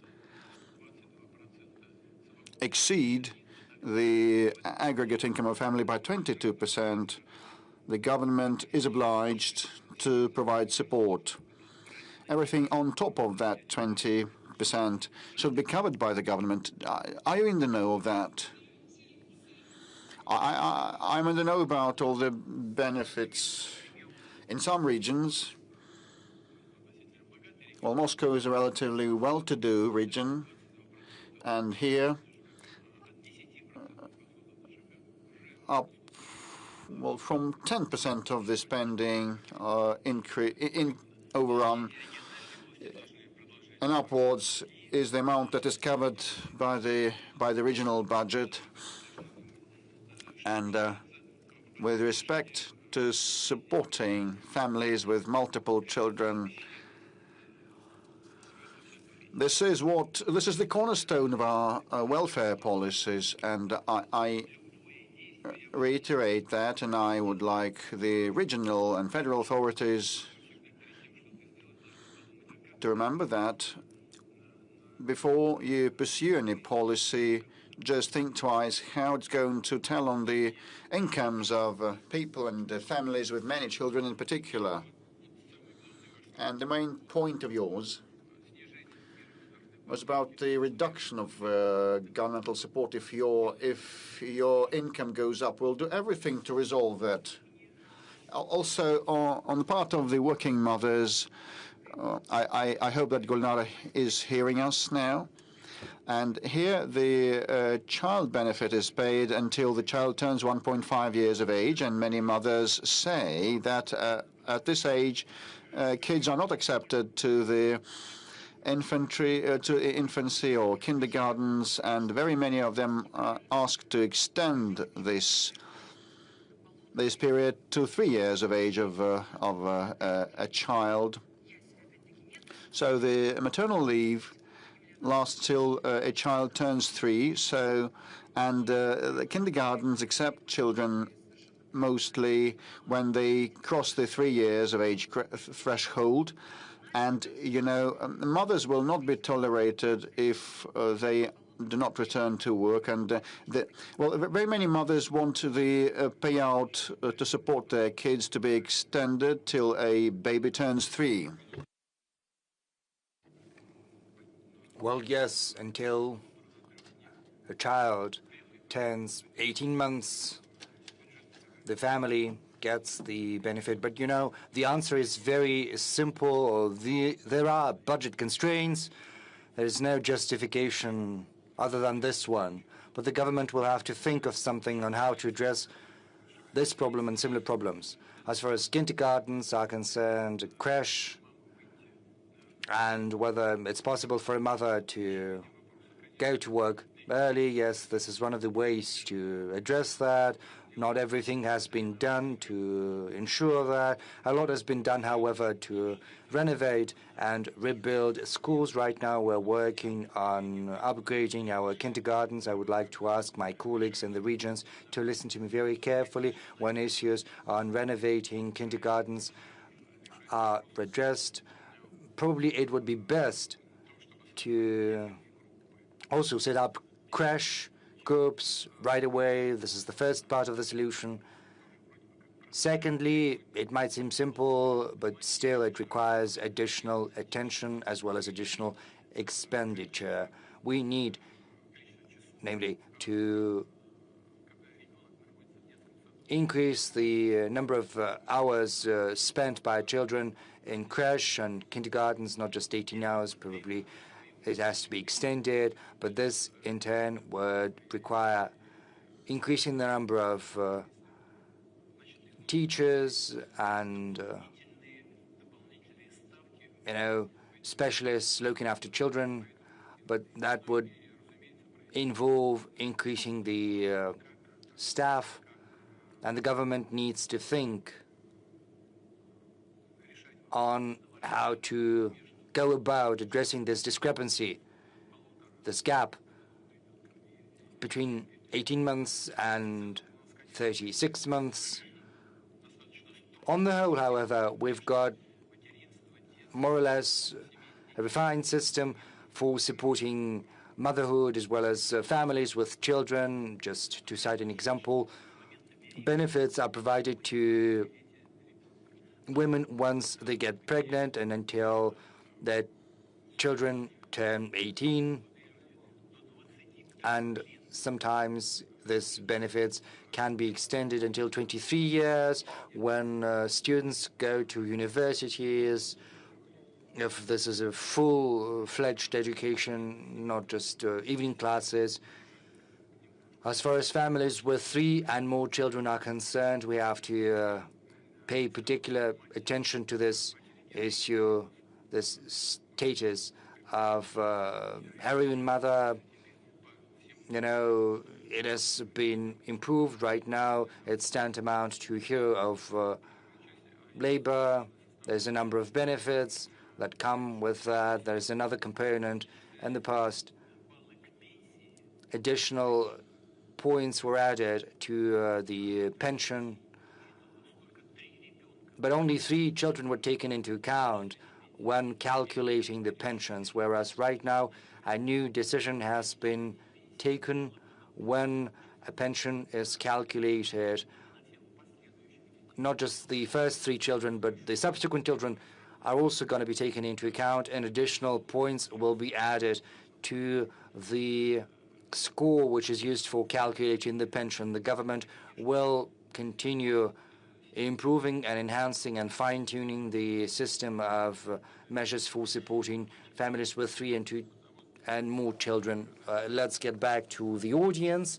It's been more than 2 hours, and we haven't noticed how time flies by. Kazan, did you want to ask something about Islam? Mr. President, good afternoon. Good afternoon. Thank you for this opportunity. Tatar Forum, the city of Kazan in 2026. As you're probably aware, Kazan is going to be the cultural capital of the Islamic world. The decision has been made by the Conference of Organization for Islamic Cooperation, and we know that recently Russia has been steadily improving its ties with the Islamic world as well as with the global south. In Tatarstan, Rustam Minikhanov is pursuing this agenda together with the foreign ministry and also as part of the strategic group for Russia Islamic world vision. What do you think the emphasis should be in Russia's ties with the Islamic world? And the second issue as follows. Is it fair to say that Muslims all across the world view Kazan, Tatarstan, and Russia and view it as what Islam should look like in the modern world? The thing is, the Islamic world is very varied, just as the Christian world is very diverse. We You and I both know that, but I'm confident that the example of Tatarstan is positive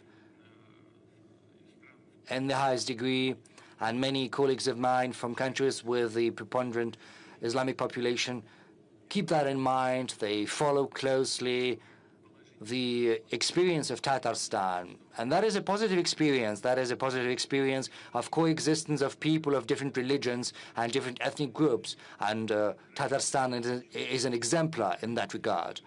My congratulations to you on that. This has started with the first head of Tatarstan, and Rustam Minnihanov has taken up the baton, and he's doing well.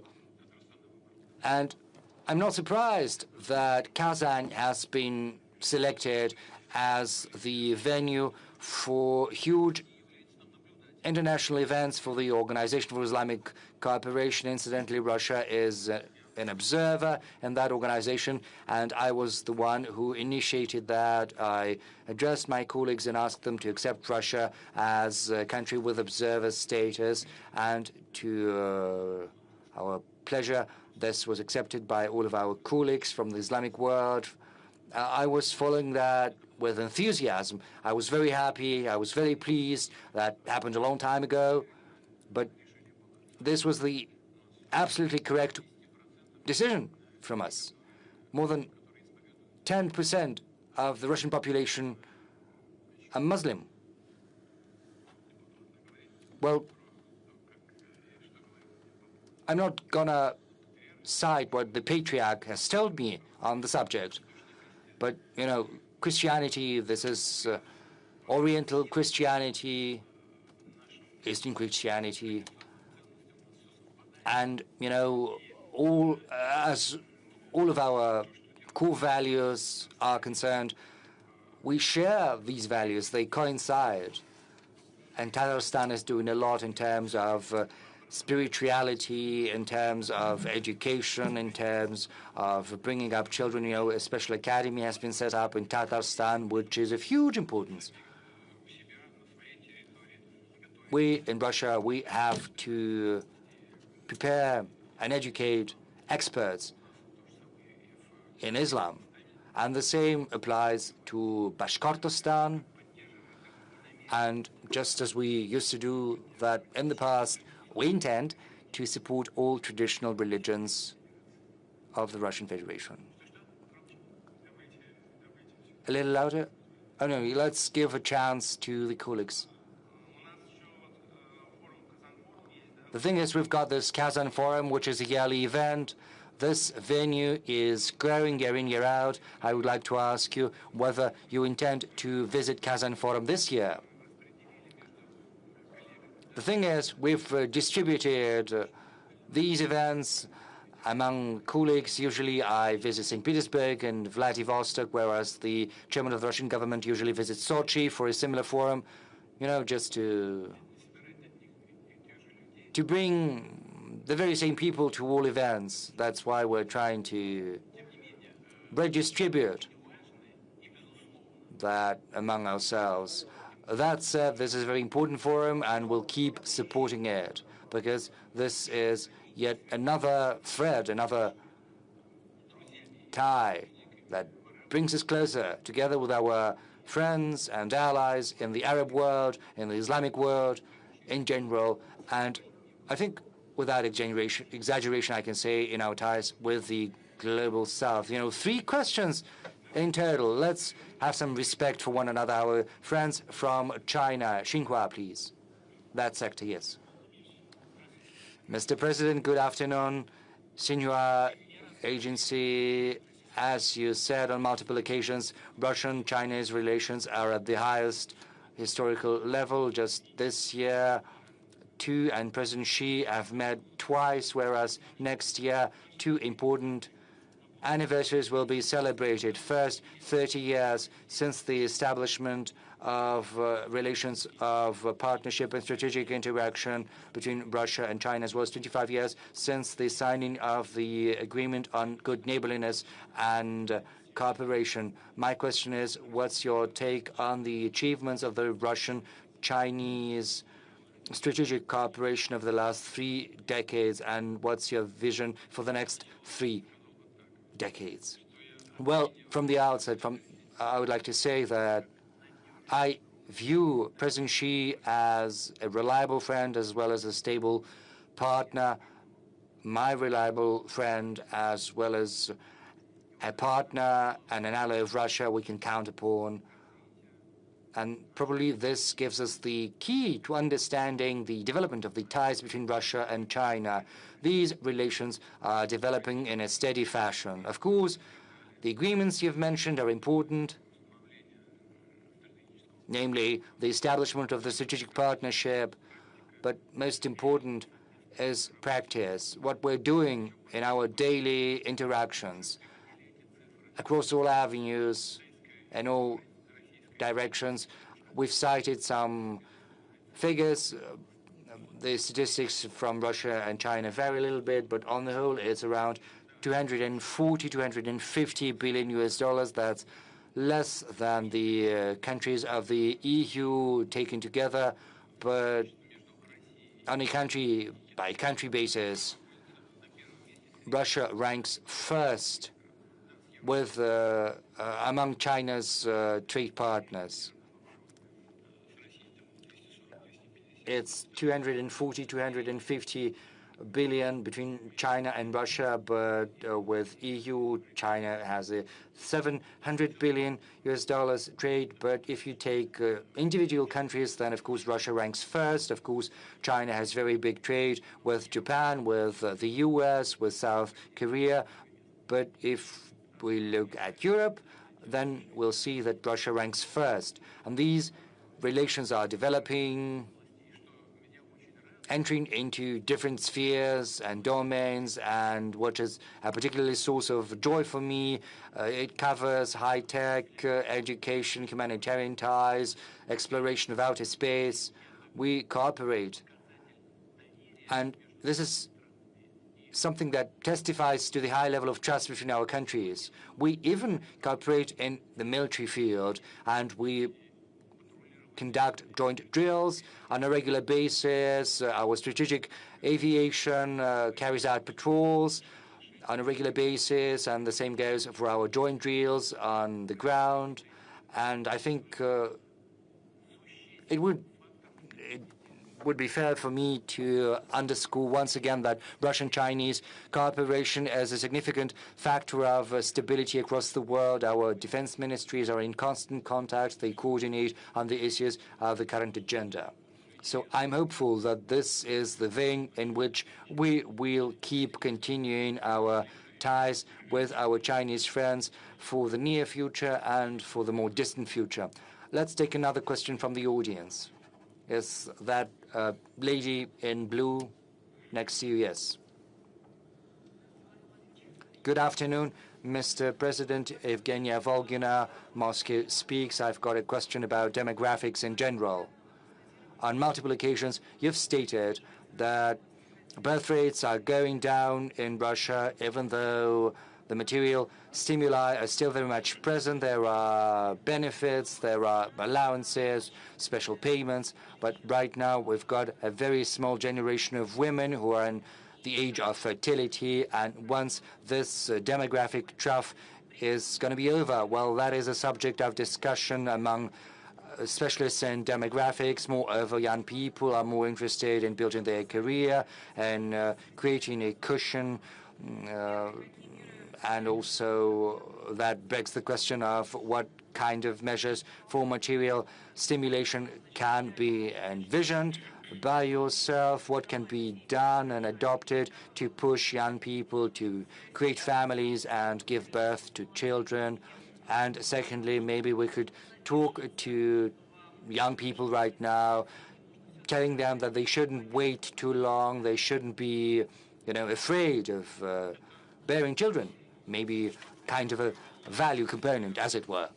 This is a question that is of great importance to all countries that have entered the post-industrial stage of development. Almost all big economies, all big countries, the very same picture is seen everywhere. And some countries are facing a dramatic situation. Let's take Japan, for instance, because the birth coefficient stands at 0.8%, whereas in South Korea it's as low as 0.7%. This is the number of children per one woman who is in the age of fertility. Our birth rate stands at 1.5%, whereas we need at least 2%, which is a tall task. A lot is certainly dependent on the material conditions of our families. Certainly, families shouldn't suffer from a lower standard of living due to the birth of a child, and this is an important thing factored in. I'm not going to recount everything that is being done, starting from pregnancy until children have reached 18 years, sometimes longer. 75 billion rubles was allocated several years ago for the support of birth rates in the regions that were requiring special attention. We're also trying to elevate the status of mothers with 3 and more children. I'm also talking about keeping in place the family mortgage. This is a thing we have to work on additionally, a mortgage at 6%. And we will keep doing everything in our power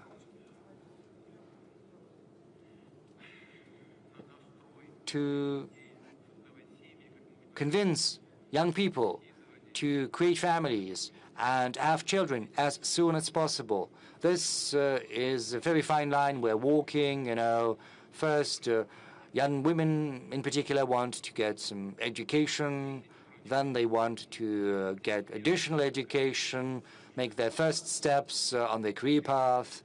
And then it's 30 years and the first child comes and they don't have enough time or strength to get another child, and you know how it goes. We want to make having children fashionable, trendy. We want people understand what motherhood and fatherhood are and the joys they bring along. Let's get back to Naran Alexeyevich. He's been at the front line for 4 years, but he's got 4 children, however.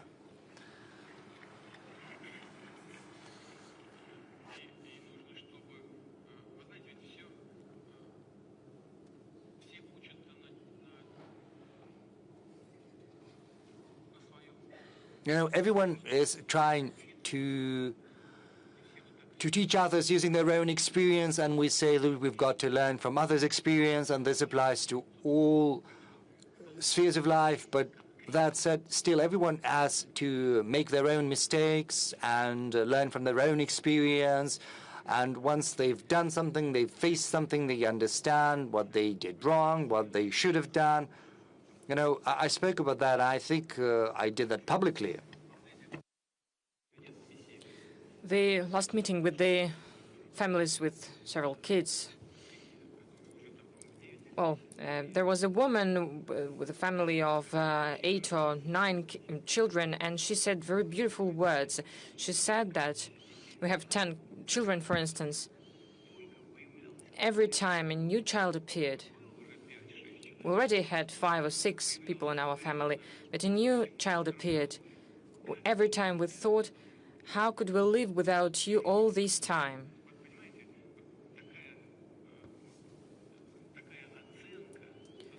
Such evaluation, such attitude to children, the understanding of your own happiness in the state of motherhood and fatherhood, that is what should be communicated to the people, and that is difficult. But we all should do this. That is why I'm speaking to this audience and to your colleagues, representatives of the media, to cultural figures. They're all talented people. They make good films and performances. They write books. They make great performances in theaters, but please always think about this. When you write about something, when you show something, try to make a propaganda of, try to promote the motherhood, the fatherhood. This is important.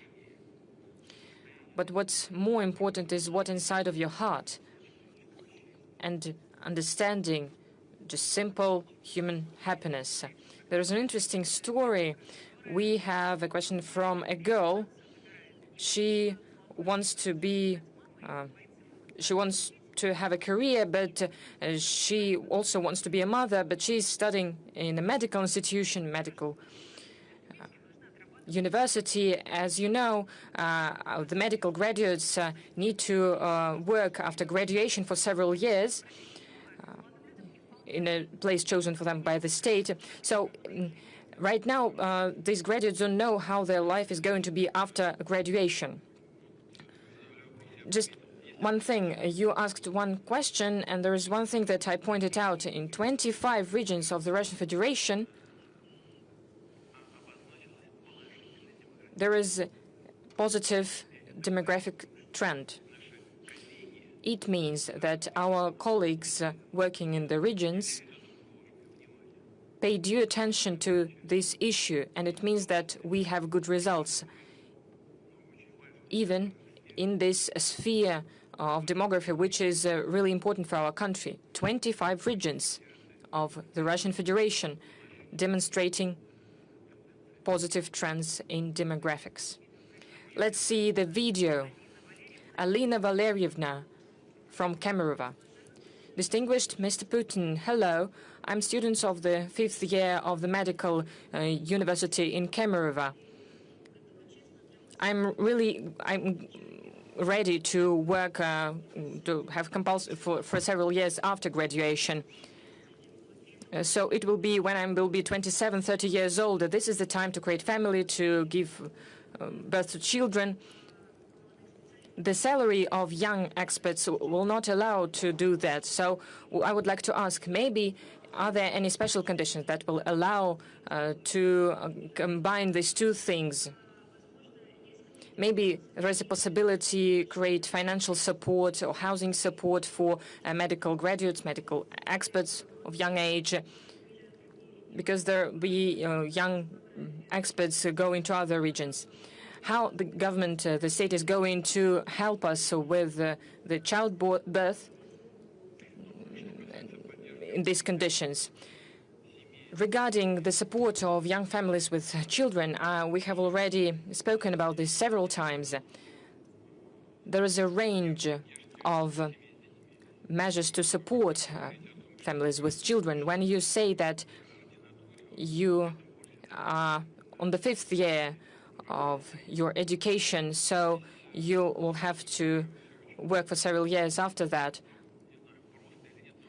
No, it is what do we know? What we do understand about that? When someone is entering postgraduate education, since the 1st March next year, a measure is introduced that after this, if you have been studying for free, it means that a graduate will have to work as a doctor for several years at a region, at a different region. And in different places, it will be different. In a rural area, it will be shorter. In the bigger cities, it will be longer. But this will be the choice of every graduate. If they want to sign this contract about free education, then they will have to work compulsory after that, because they have received education for free. If they do not want this, they are not allowed. They do not have to sign this contract, and they can pay for their education.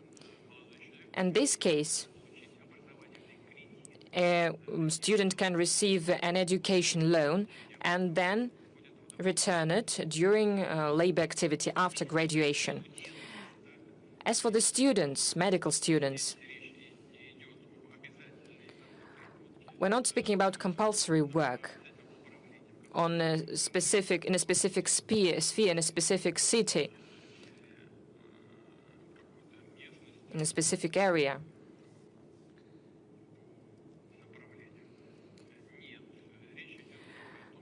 We are only saying that a medical graduate who is going to graduate from a medical institution has to work according to his or her medical sphere in a medical institution where people can receive services according to the compulsory medical insurance. But as for the family and having kids, this is the choice of every certain person. We need to evaluate your opportunities and to take a decision. But as I have already said,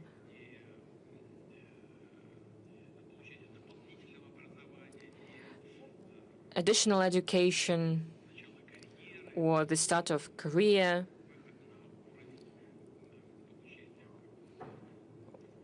or big income cannot be could not be the reason to delay getting married or having a child. Well, the one important thing that we're speaking about attestation to become a doctor. Yes, for instance, someone is graduating from a university. This person is not being sent somewhere far away to a town or a village. This person just needs to work as a doctor in a public institution with the compulsory medical insurances. But before that, in the Soviet Union, people were sent to other regions, but now we do not have that. The decisions that were made, they're very soft, and this is a kind of a recommendation. Probably it would be better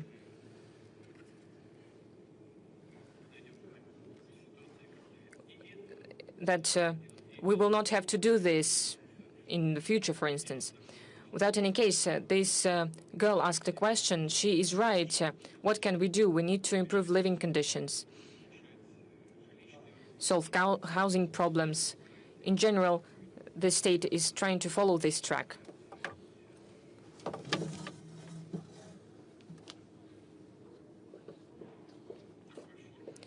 This regards such a form of support as a paramedic in a village or a teacher in a village. There's a range of support measures that we need to prove. As for the pedagogical universities, they will also have to work after graduation. Well, everyone is really afraid of this decision. As we are speaking about graduates from pedagogical universities, this will not be applied to them. Please, let's work with the audience. The hero of Russia, our military journalist. Hello, Mr. Putin. I have a question.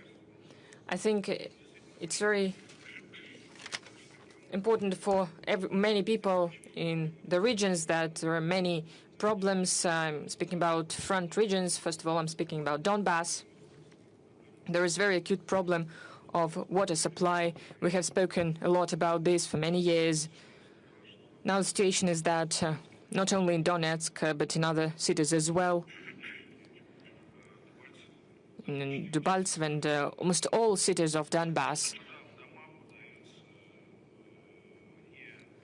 the water supply is interrupted. Like once in 2 or 4 days, it is low-quality water. People living higher than the 5th or 6th floor do not have any supply of water because doesn't go this far. And we know that water is truly important. And the causes of that are the actions of our adversary.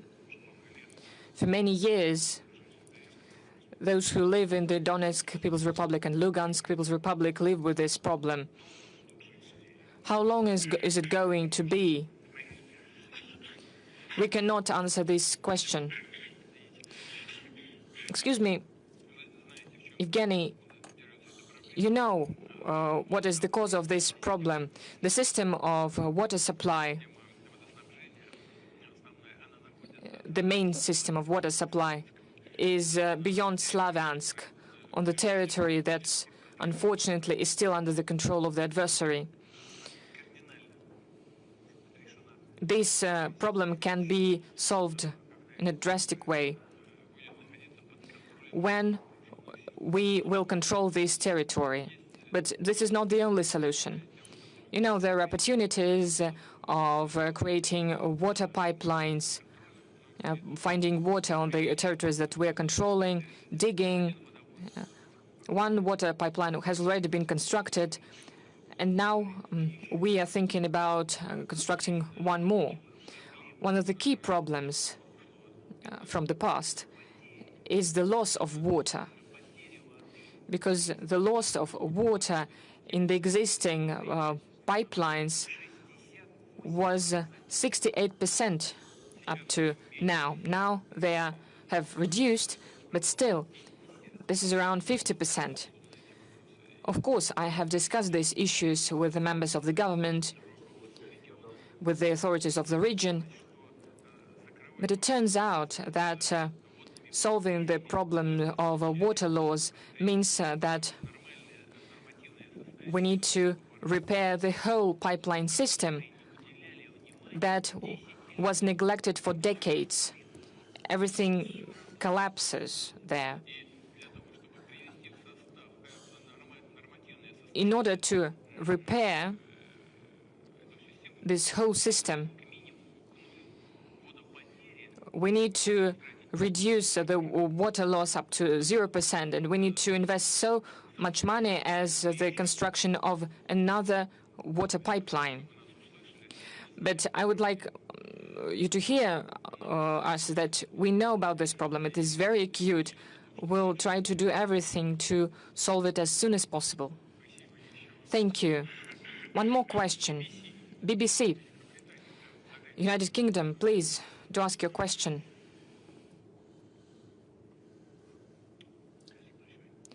Thank you very much. Steve Rosenberg, BBC News. Well, I cannot see you. Just directly.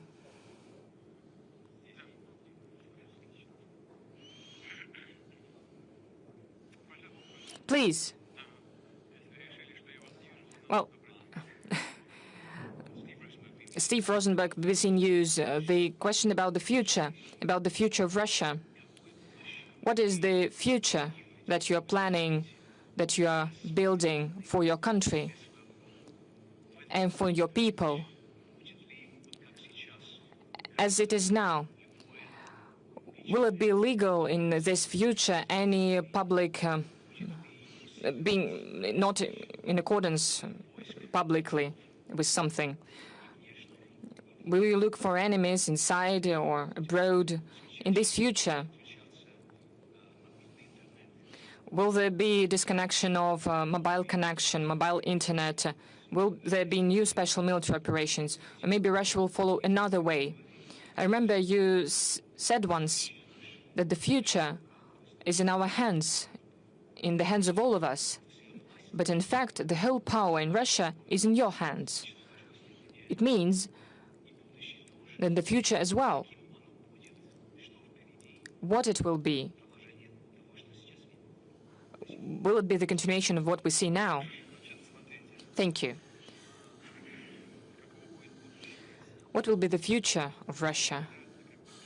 Are we going to punish legally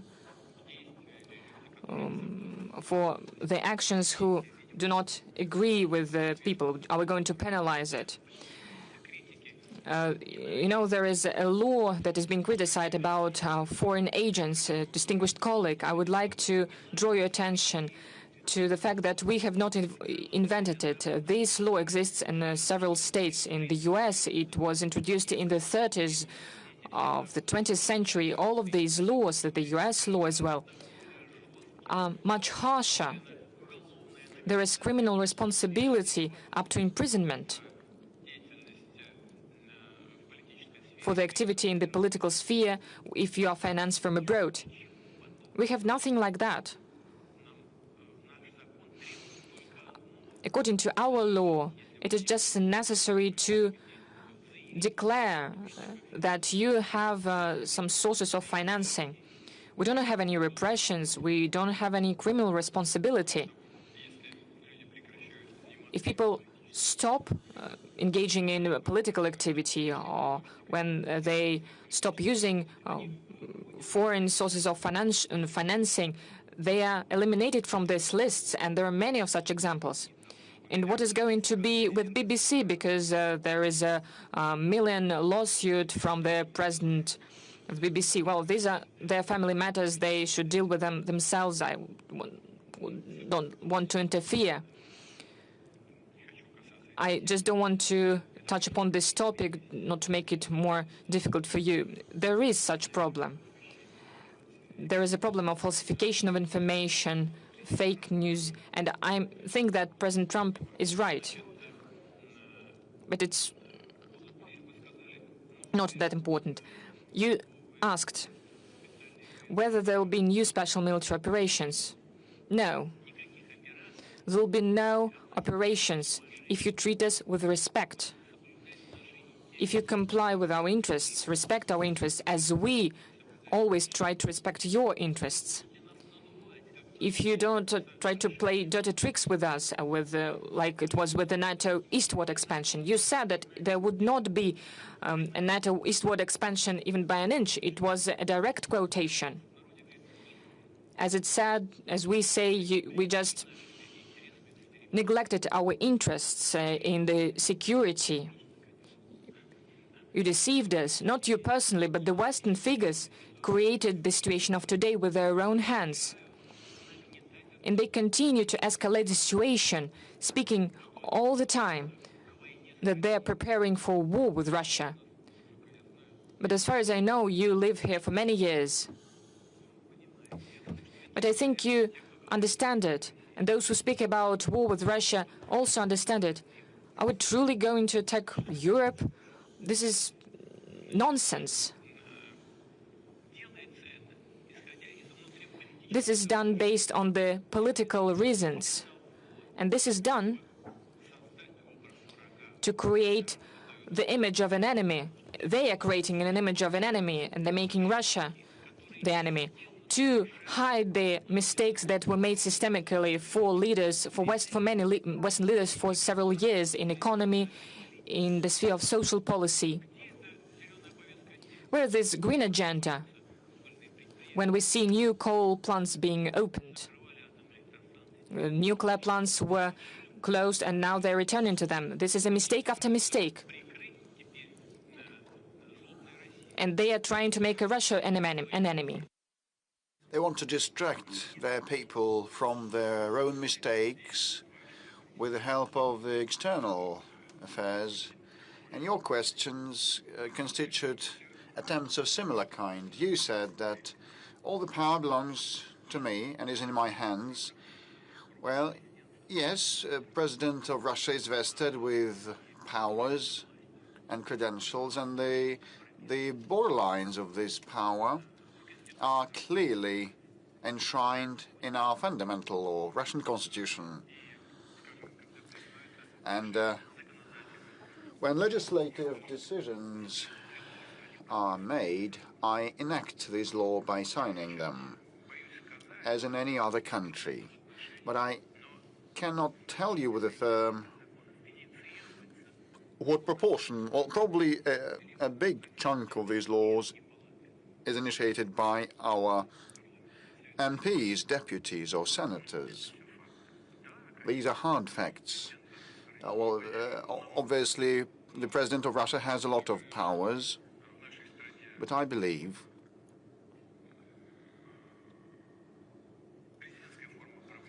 that as this is a presidential republic, this is justified as of today. But in concluding, I must say that we're ready to work with you, work with the United Kingdom, Europe, and the United States, but on par, given the due respect for one another that should be in place. And frankly, incidentally, if we end up there, everybody will benefit. I have already recalled one of the conversations that I witnessed. The former Germany's Chancellor Kohl, back in 1993, he said that the future of Europe, if Europe wanted to be preserved as a standalone civilization center, should be together with Russia. And we are mutually complementary in a natural way, and we must work together and make headway, he said. Otherwise, Europe would disappear. He said, well, look, Russia, despite seeing a slowdown of our economy to 1%, still ranks fourth in terms of GDP size by PPP, following China, US, and India. Russia is number 4. We are followed by Japan and Germany. The United Kingdom that you represent today, unfortunately, ranks 8th or 7th or 9th, probably 7th or 8th on GDP size by PPP. But had we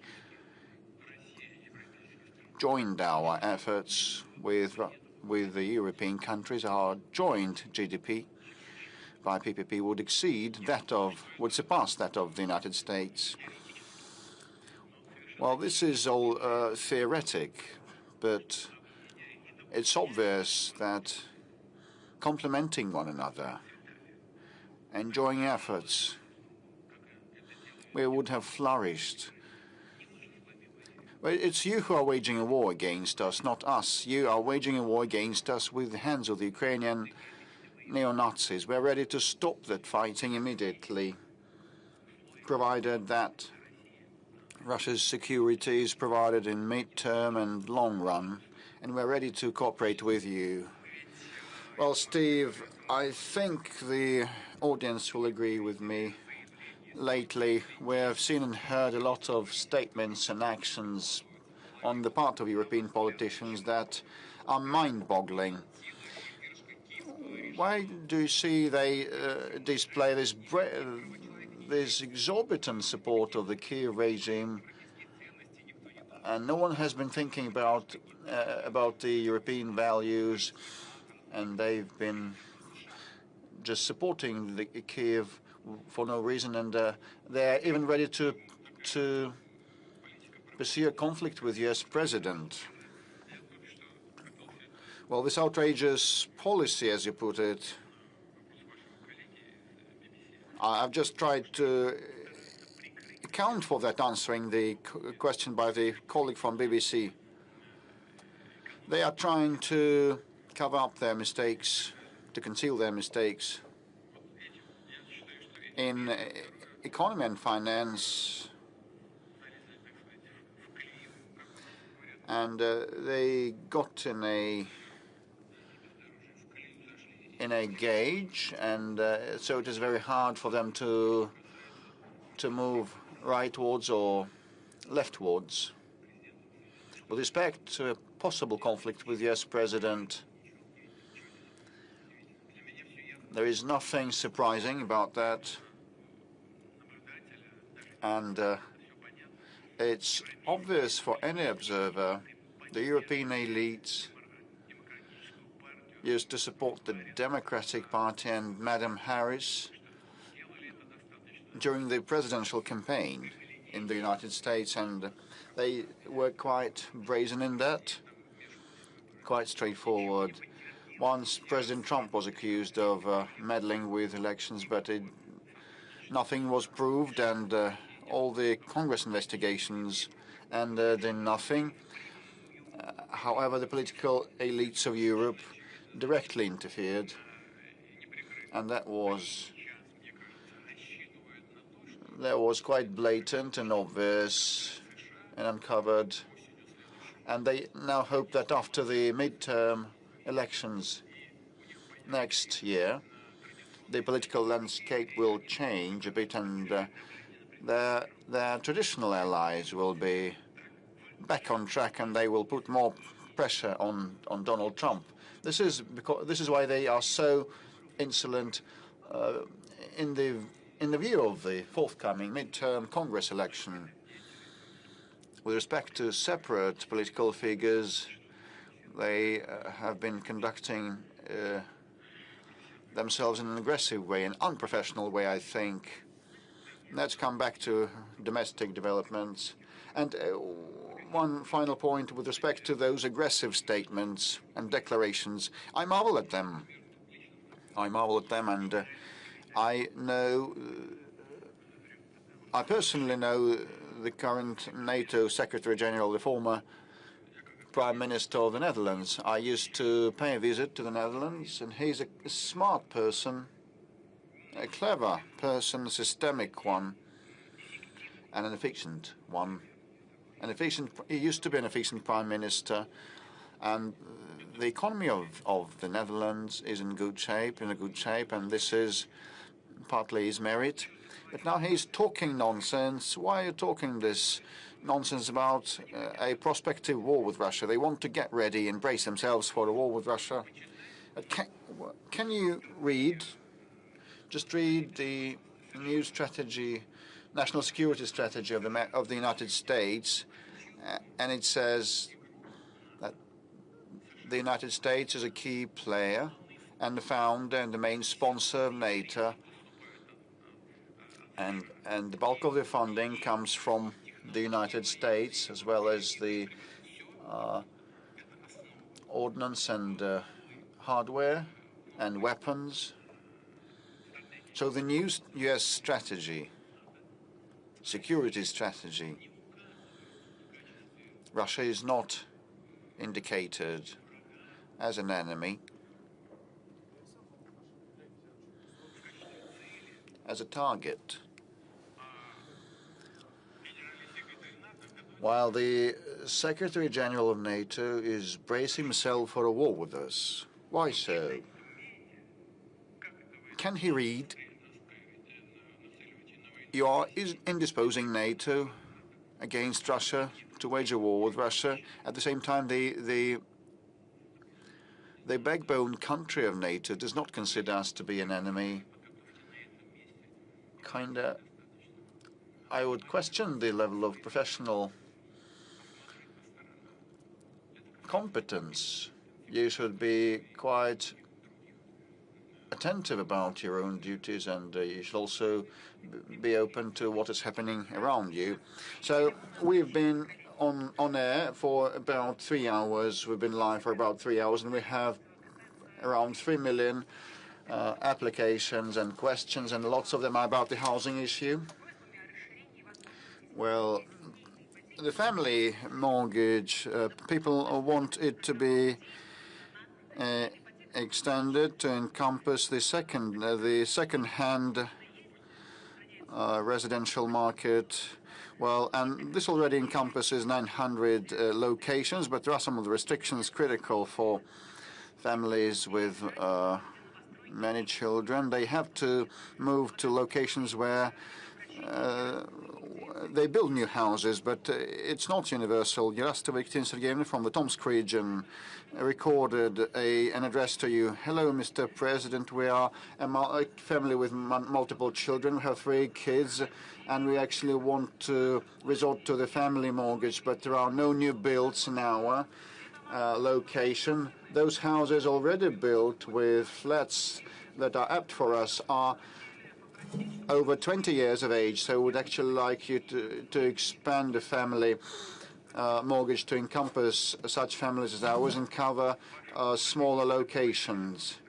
Well, it was pre-recorded. The location Stryżewo, the town of Stryżewo, the town called Stryżewo, an oilers town. So in this decision, is she listening? I think she is streaming us live. So this decision has been made, and for regions where they don't have new builds or have very low rates of construction, it is allowed to resort to family mortgage to buy second-hand homes, previously owned homes and flats. So there's always a number of issues cropping up. It all depends on the quality of construction and the quality of a building, because while you keep repaying your mortgage loan, the quality of that edifice may deteriorate. So you should be very particular and attentive towards a possible quality of that of a prospective edifice. So 880 locations are on that list. In case your location, your town, is not on the list, we will add it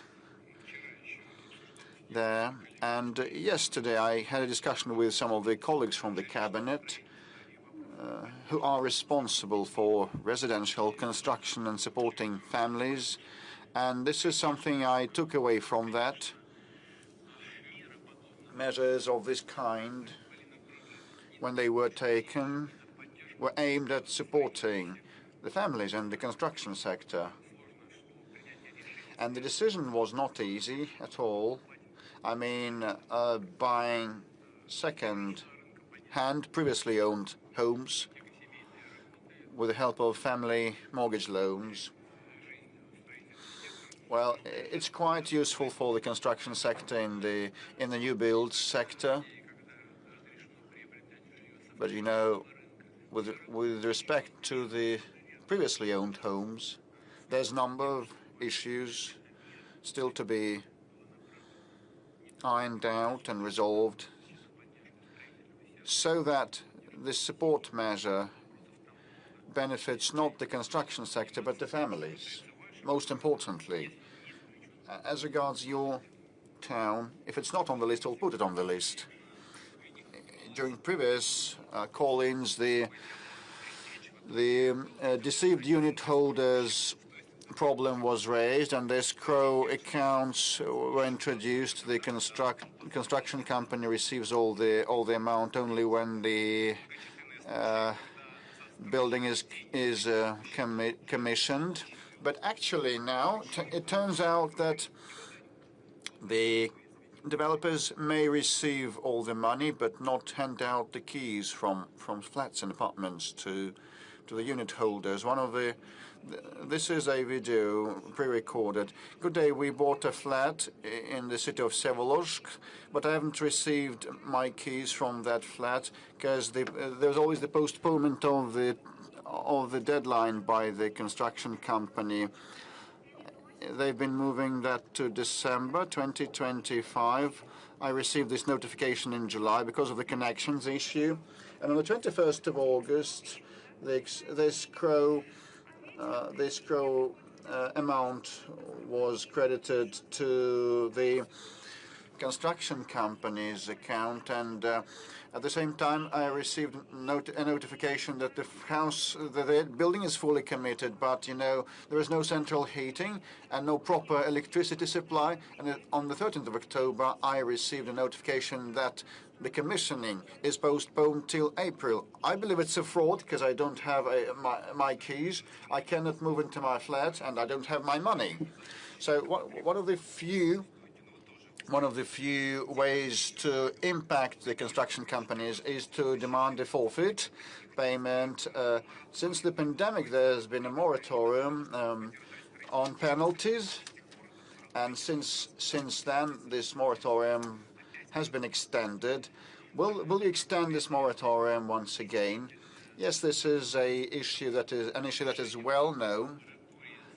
The decision to introduce this moratorium to support the construction sector during the COVID-19 pandemic was taken, and this is still in place with respect to penalties till the end of the year. I think this is sufficient, and I would ask the government not to extend this kind of moratorium. Flats should be handed over on time. There are some of the issues related to the delays in handing out keys from flats.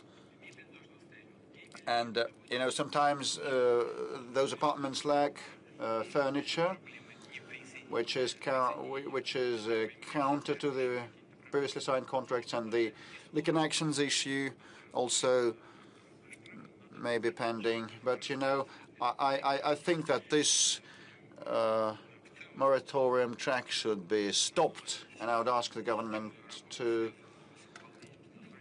conclude that, and we need to act systemically so that the construction companies and developers honor their obligations. And definitely we should protect, first, most importantly, the interests of the people of ours. Another topic about the sports facilities and delays in commissioning.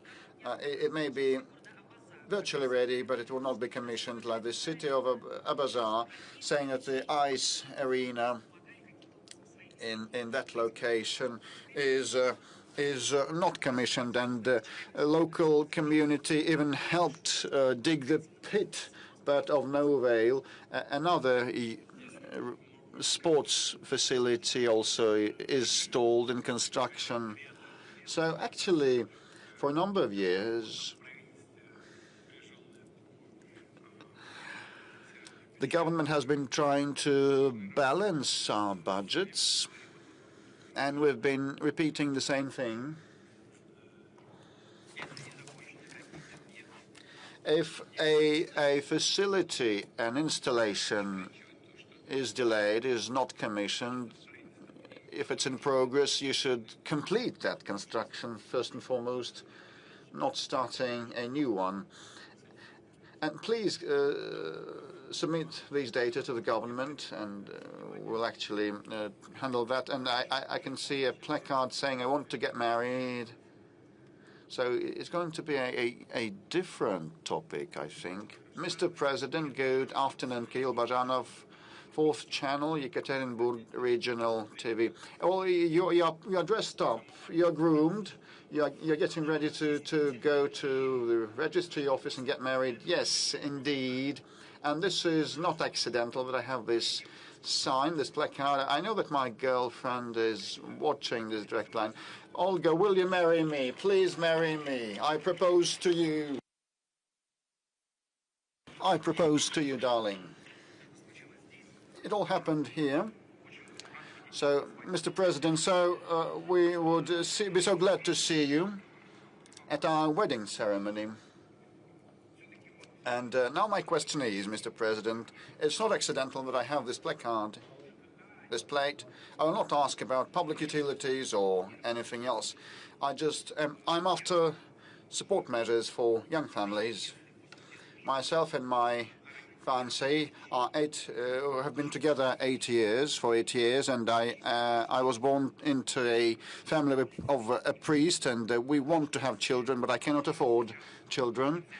If I borrow a mortgage now to buy a one-room flat in Yekaterinburg, I'll have to pay 50,000 rubles per month for 30 years. Mr. President, is there an opportunity to help and support the young ones so that these amounts of money should not go to banks, but should be invested into our future and our kids? As a young man, 23 years old, I can tell you for sure this is going to be the greatest stimulus that will help push our demographic trends upwards. Well, I can see that you've been with your fiancé for 8 years, so you started dating when you were 15? Oh, that's great. Good for you. In the Caucasus, among the peoples who live there, they've got very good traditions. They marry out their children when they're still in a very tender age, and I think we should all follow the example. You know, I know Ramzan Kadyrov. He's got a big family, many children, many of them are marrying, both young men and young girls. I asked him about that. He said this is tradition in the Caucasus, though that's great. Well, as for your particular case, I've said that there's a whole architecture of support measures that has been set up for families with children. It applies to families of students. I'm not going to recount all the measures because that would take too long. And I've spoken about that. And it's impossible, you know, to wait ad infinitum for material conditions to improve, for you to get education. Well, you can wait forever. It's best not to postpone for too long having children, because this is part of our life, and we've got to go through this life because, you know, giving birth to new generations, and I think you're also a believer, so I would tell you that this is probably the mission entrusted to us by God, and we'll certainly keep up these support measures despite certain tensions related to the need to rebalance the budget. We have still managed to allocate money for family mortgage. And, you know, there are some places, some spots across the country where the mortgage can be drawn out not at 6%, but 2%. And, you know, when you are together with someone you love, it does not mean where you live. It's not going to be, you know, just a small hut. It's got to be a small apartment or a bigger apartment, but in a region where the interest payments on the mortgage are 2%, not 6%. You've got to have a look at all of that. What does your fiancée do? She's starting third year, and I'm graduating from the journalism department. Well, yes, I've just said that there are several measures of support for student families. Just have a look at those. But, you know, when young man thinks you have to buy this and that, you have to live somewhere, there are many issues to be addressed, but best not to postpone such fundamental matter as making family and having children. It's that sector, you know, I see Zvezda. Is it okay, Mr. President? Yeah, sure.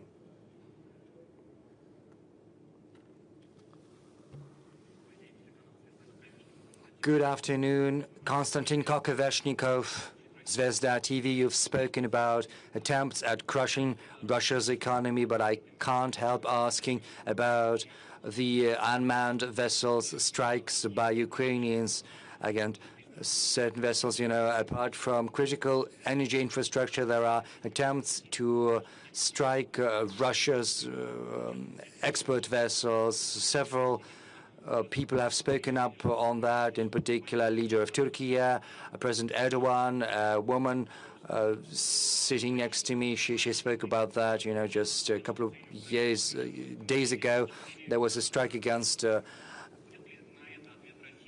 vessel in the Black Sea, in the Mediterranean Sea. There were several victims, several people dead. And should there be a blockade of Kaliningrad region, if that occurs to someone in Europe, what's going to be done? Well, let's start with the last part of your question. Let's hope this will not happen. But if similar threats arise, we will eliminate those threats, and everyone needs to understand that such actions will simply bring about never before seen escalation that would escalate this conflict to an unprecedented level and expand it to a large-scale military conflict. Everyone needs to understand that. As far as strikes against our civilian infrastructure are concerned, you represented a media that deals with the military. You are well aware that these strikes are something we respond to. carrying out strikes that, in terms of their scale and power, are simply far superior to what the Kiev authorities are doing. But as far as damages are concerned to civilian infrastructure, to non-competence, well, that is something that is deserving of strictest condemnation and will always respond. We are receiving news that another oil tanker has been attacked in the Mediterranean. Yes, you know, they're pursuing some utilitarian purposes. They want to raise insurance premiums, but this will not bring about the result they are desirous of. This is not going to disrupt the supplies. This would only create additional threats, and Russia is certainly going to respond. Bashkiria, yeah, sure, go ahead.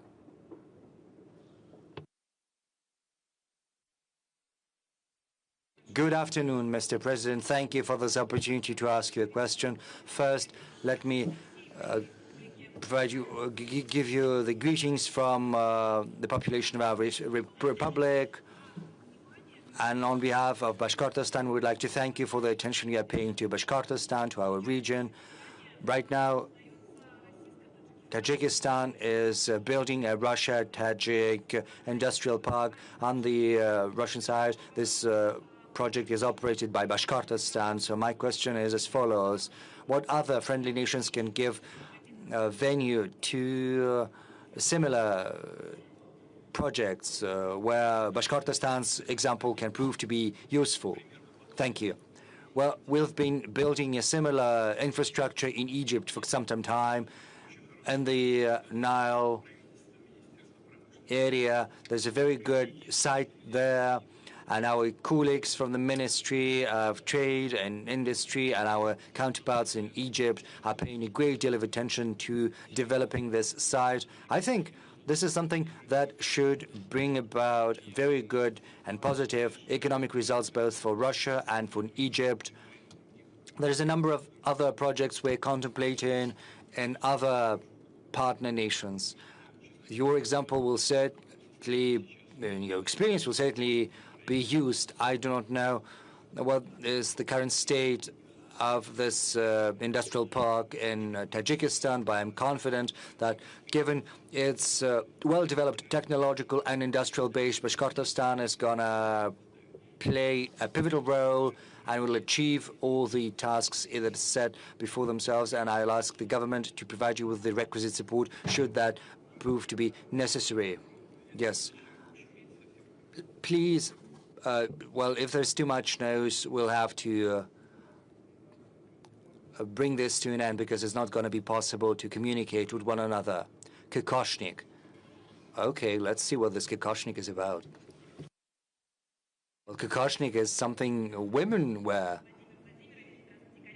Good afternoon, Mr. President. Sorry, I'm very, very nervous. I didn't know I would. You know, there's a young man with this placard which says Kokoshnik, but you are wearing one. So, yes, women first. I would like to pick up where my colleague, the 13-year colleague from the first row, has asked. This is about you driving through Moscow without any external size, as it were. So do you think Moscow has been beautified? Has it become better? You know, because many roads are being built. The Moscow diameter has been built. So do you think there are fewer traffic jams? And secondly, what's going to happen to cars in the future? Will we all have to change our cars for Russian-built cars? You know, I've been saving up for foreign brands. I've spent 5 years, and right now, after the utility fee has been introduced, I will have to spend another 5 or 6 years to save some money for a new car. So what do you think? Let's start with the utility fee. Well, let's be upfront what this is about. The increase of the utility fee as well as rising prices. Well, we're certainly talking about strong cars of more than 160 horsepower. The government fully understands that. It mostly concerns citizens with the middle level or very high level of income in big cities, most of all. And it's clear, and we've got to be clear about that right now. This is due to the attempt by the Finance Ministry to secure another source of income for achieving a very noble, lofty task, that is technological development, technological sovereignty, and it certainly helps our car industry. You said, well, probably foreign cars are becoming increasingly expensive. Probably we should contemplate buying Russian cars. Well, I can't help recommending some Russian car. It would be very strange for me to suggest to you that you should buy something built abroad. But I do hope this measure is not going to stay in effect forever, and that the choice our citizens have access to will get wider, either as our incomes grow or as the fiscal burden decreases. Moscow, well, yes, we're all proud of Moscow, and rightly so. Sergei Sobyanin is demonstrating huge results. Well, I think it's 12 million people who live here permanently, plus another 3 million of those who visit Moscow on a regular basis because they work here. So 15 million people, that's what Moscow is home to on a daily basis. And of course, the issue of transport, this is a task that has been addressed in a systemic manner. It applies to underground, to roads, to conjunctions. On the whole, Sobyanin's team is succeeding in addressing the tasks in this field. Of course, there are some issues that still persist, and when I drive across Moscow, I say that, you know, I ride without a motorcade. Well, that doesn't mean that, you know, there is no siren, but sometimes we turn off those sirens before work and after. You know, of course, there's still a huge flow of cars, especially at the center of Moscow. There is a great number of cars driving across Moscow's streets. That means that we should not rest on our laurels. A lot has been done, but we have to keep this issue under constant control. Mr. President, we've spoken about those who are suffering from diabetes. Since there's no communication, it's impossible to surveil the level of sugar in the blood, but there is also a problem with medicines. Yes, I've seen that. This is but a fraction of what we have selected. There are people who suffer from cancer, from kidney failure, or high blood pressure, epilepsy. So this is not the exhaustive list. Dmitry Otstovnik from Sverdlovsk region. Good afternoon, Mr. President. My name is Dmitry Otstovnik, city of Krasnotolinsk. Right now, no more preferential deliveries of medicines are carried out in Krasnotolinsk. This has been a regular occurrence since October. The clinics explained to us that they've run out of funding. As Chernomyrdin used to say, there's never been anything like this before, and there we are again. So I'd like to ask you to give instructions to the officials to provide our citizens with medicines under the special preferential program. Yes, indeed, there are many messages like that. I read them before coming here yesterday and the day before yesterday, and I spoke to the government and to the relevant ministries, and they assured me that everything that is within the remit of the federal ministries and the medical insurance system, well, all of the funds have been wired to the regions. There have been no delays whatsoever, whereas you're asking me this question, and I've certainly seen similar messages. Dmitry Peskov has given me a whole pile of such things. So this is about how this is organized on the ground in the regions of Russia. This is about the logistics.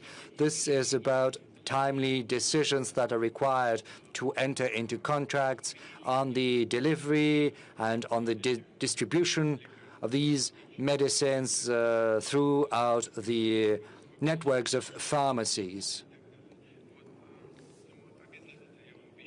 But I can promise you that we will have a look into what is happening over there in Krasnotulinsk. I do hope this issue is going to be fixed. But on the whole, there are also concerns that state-run pharmacies are shutting down, and this is a source of concern.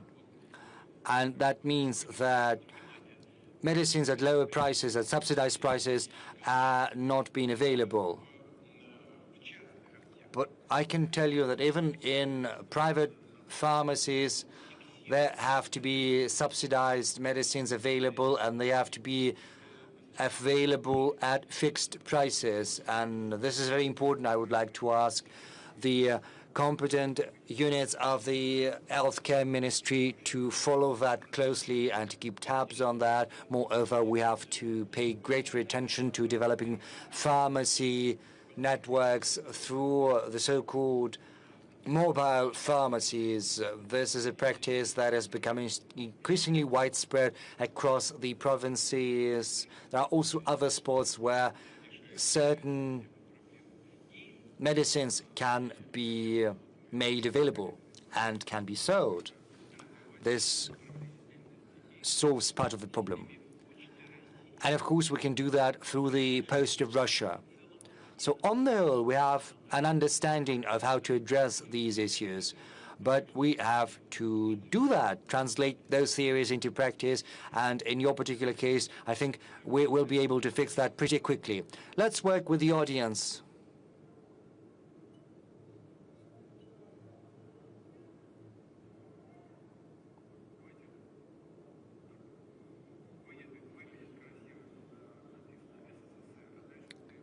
SSSR, and then TF1. First, the person with the placard SSSR, and then colleague with TF1. Good afternoon, Mr. President. Good afternoon. Can I give a present to you? And then a couple of questions. Well, just explain to us what this is, and we'll take that from you afterwards. This is a book which is called Heart of Asia. It's 126 Russian poets who have been praising Persia and Tajikistan. And, there is a dedication here to you, starting from Zhukovsky, 1843, and until present days. This is an anthology of best poems, Russian poets who have been praising Persia and Tajikistan. You love that. I know that. I have a next question. Please, Mr. President, tell me, you really appreciate Marhayan poetry. We are descendants, those people in Tajikistan, Persia, were descendants of Marhayan. Could we ask you, Mr. President, of creating a monument to honor these great scientists, or create a center in the name of Amar Khayyam? This is a good idea. Thank you very much. We will think about this. Thank you for this insight, as it is used to say. TF1, please. Our French colleagues, please.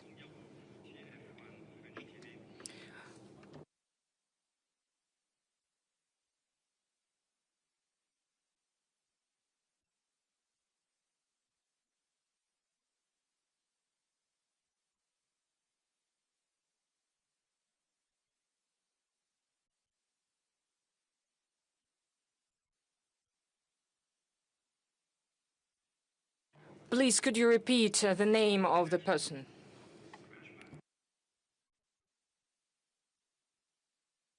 And who is that? I have never heard about him. Who is that?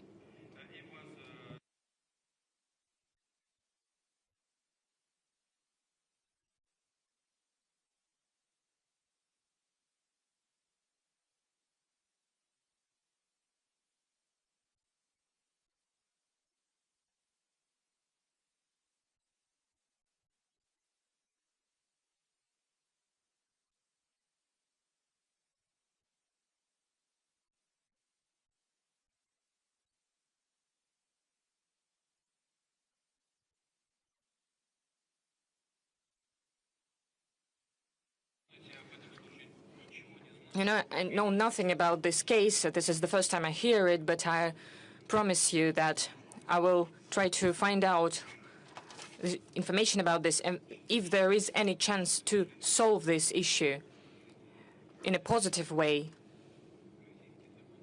If Russian legislation is allowed to do that, we'll take all the necessary efforts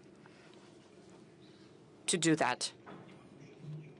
But I cannot give you any specifics because I don't know anything about this, but I will get information about this, and I promise you that. Please, let's continue. I hear someone with a mobile screen. Please, introduce yourself. Hello, Mr. President. My name is Valentin Petukhov. I'm a techno blogger. I am speaking to my audience for 15 years about Russian and foreign technologies. I represent many people because many people follow my networks. We're working actively on input substitution, the creation of the technological sovereignty of our country. One of the most meaningful events this year was the introduction of national MAX messenger.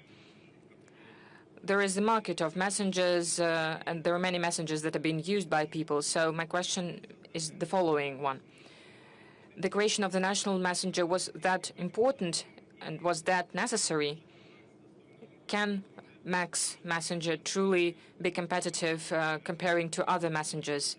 And what do you think about such competitions? As a blogger, I would like to ask you to follow my channel in MAX on technologies. I know that you know a lot in this topic, and I have remembered that today is my father's birthday, the 19th of December. I would like to use this opportunity to congratulate all the people that have a birthday today. There are hundreds of people, and we echo your congratulations to your father. As for the MAX messenger and the competition, we always need competition. I'm sure that there will be competition. As for the Telegram and other messengers, there is just one issue: complying with the Russian legislation. The problem of these messaging applications is that the leadership of the countries where they created were introducing restrictions, not allowing them to comply with our legislation. This led to the slowdown of such applications. Well, you know it. I'm sure that MAX is also going to be competitors. Was it necessary? Of course it was. I would like to point out that in general we had all the technological instruments apart from a messaging application, and it is truly important that Russia has reached a full technological sovereignty. Russia is one of the 3 countries that has such sovereignty. First is US, then China, and now it is Russia. Besides, there are several services that can be provided to our citizens through Max national system. Such services could not be provided using foreign systems. First of all, due to security reasons. This is a necessary step, and I agree with you that there should be competitions. We have received many questions about healthcare through Max application, and many of the issues were solved even before the direct line. Around 500,000 questions were received from Max application, many from the youth and the children. When in Ulyanovsk we live almost in the 19th century, when your functionaries are going to listen to you and listen to the people, please, could you take a note of this? We need to understand what is this about. These are text messages. We should stop speaking about Ukraine. We should solve our own problems, speak about our own problems. I absolutely agree with you. Well, there are several videos from the youth and from children. Mr. President, hello. My name is Daniil, and I'm at the International Literature Forum. And there are many adults, and I would like to ask you about the trend of books being read by the youth and by children. Usually kids prefer very short videos. What should we do about that? Is there a book that, according to you, every Russian citizen should read? Thank you. Unfortunately, the reduction in the reading of books is the problem all over the world. Some time ago, we were proud that the USSR was the country where people read the most.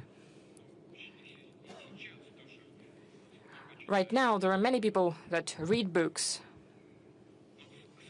But unfortunately, as I already said, all over the world, the number of people that read books is reducing.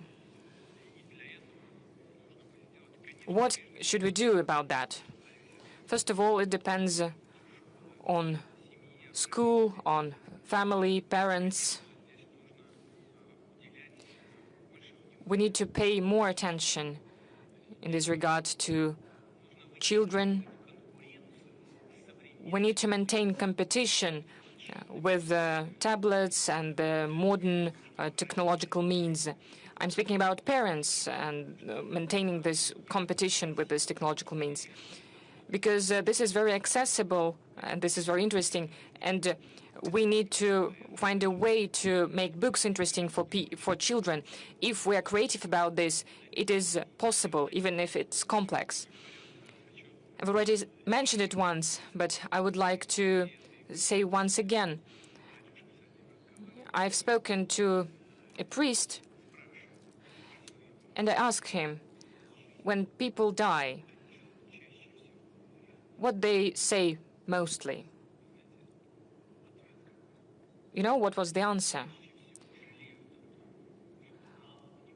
They say that they paid not enough attention to children. I don't want to personify anything. It's nothing specific. This is not a secret. But this was the overall message, and regards everything: education,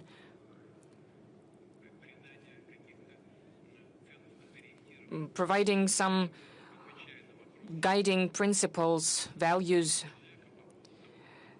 This young boy asked me about a book that everyone should read. Well, the world literature, Russian literature, classics, modern literature.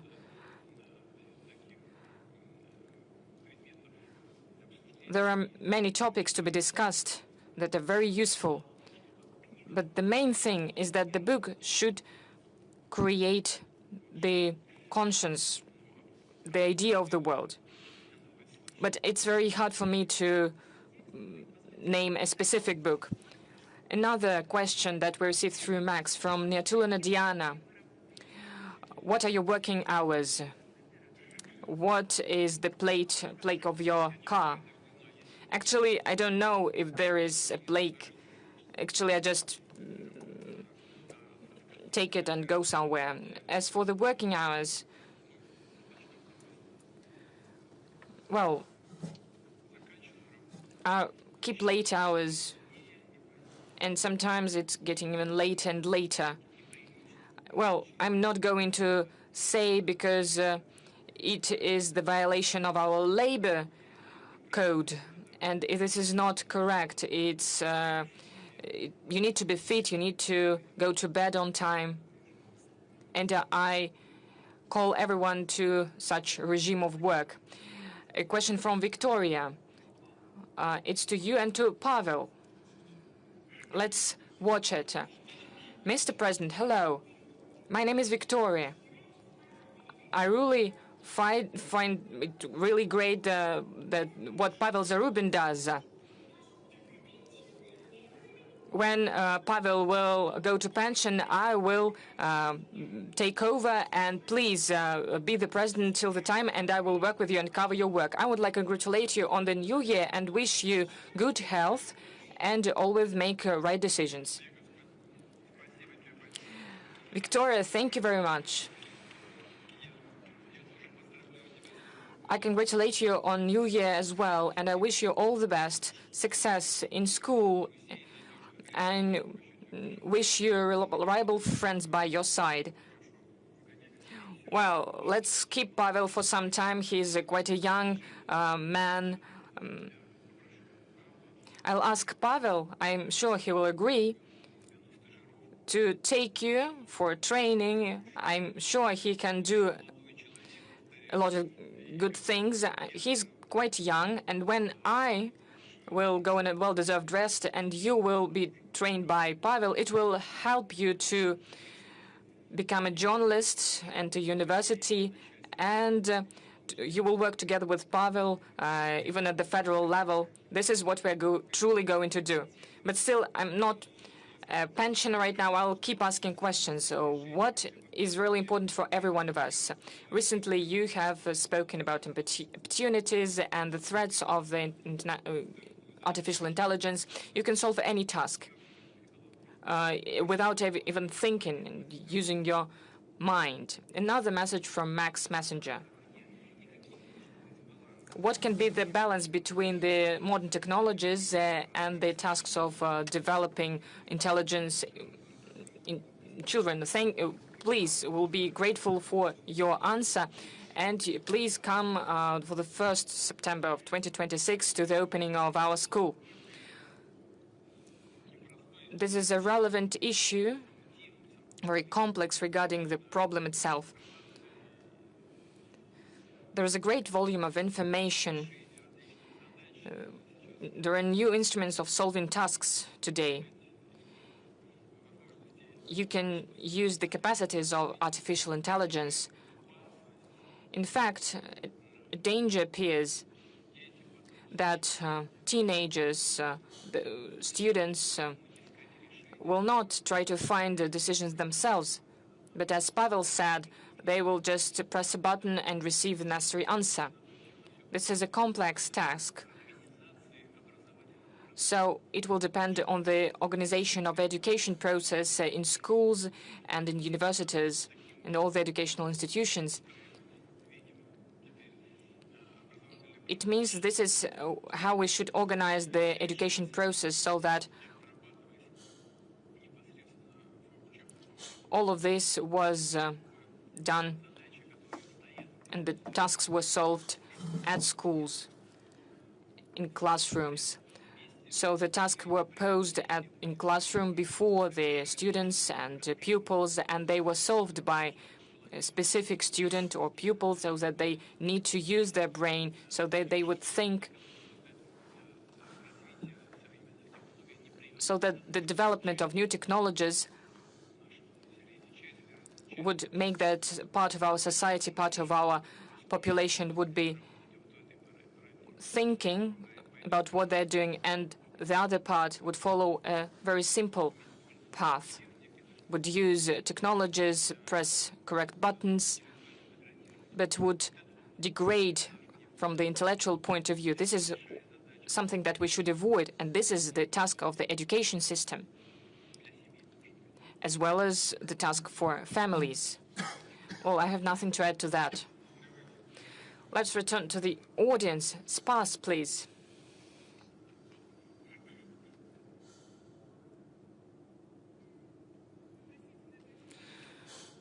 Well, forgive me, but it's very important for us. Spas TV channel, thank you for recognizing the Satanist movement as an extremist one. There are still occult services, esoterics that are provided in our country. You can see them in social networks, in books. There are tarot cards that are being sold in shops. And last year, people spent more than 2.3 trillion rubles on such services. The Spas TV channel made a movie about the magicians and sorcerers where we spoke about many true stories and about this business, but still people keep going to sorcerers. Is it possible to introduce a ban on magical and occult advertisement that contradict your decree on the preservation of our traditions and values and the decision of the Supreme Court on the prohibition of the Satanist movement? As for the legislation, the decisions of the Supreme Court, on the Constitution Court, everyone must follow them. I will have a look at it without any doubt, and I will instruct the relevant agencies to follow this up closely to avoid the violations at the highest legislative level and the level of the court decisions. I truly agree with you. Satanism and occult services, sorceries, this is nonsense. That is something that confuses people, brings them to darkness, and affects them greatly, affects their psyche, their morale, and we need to fight against it, but do it carefully without violating human rights. Your colleagues have mentioned it as well. We shouldn't be excessive about these restrictions. We need an analysis and timely decisions. This is what we're going to do, together with you, the representatives of the media, like your media, the representatives of our traditional religions, as well as with the Russian Orthodox Church. We haven't taken lots of questions from this sector. I can see auto radio. Nadezhda Rumentseva, auto radio. Mr. Putin, a question to you. It's considered to believe that the generation of 90s was lost for the nation. And what about the current generation? Do you feel the support coming from the young ones? You know, I cannot agree with the statement that this was a lost generation for this country. You know, the issue of fathers and sons is an eternal one. And, you know, the well-known novel by Turgenev titled Sons and Fathers, Fathers and Sons. And at all times, everybody keeps saying that, well, when we were young and in our days, in the days of our youth, things were different, etc. You know, after I graduated from the university, I enrolled on the special services.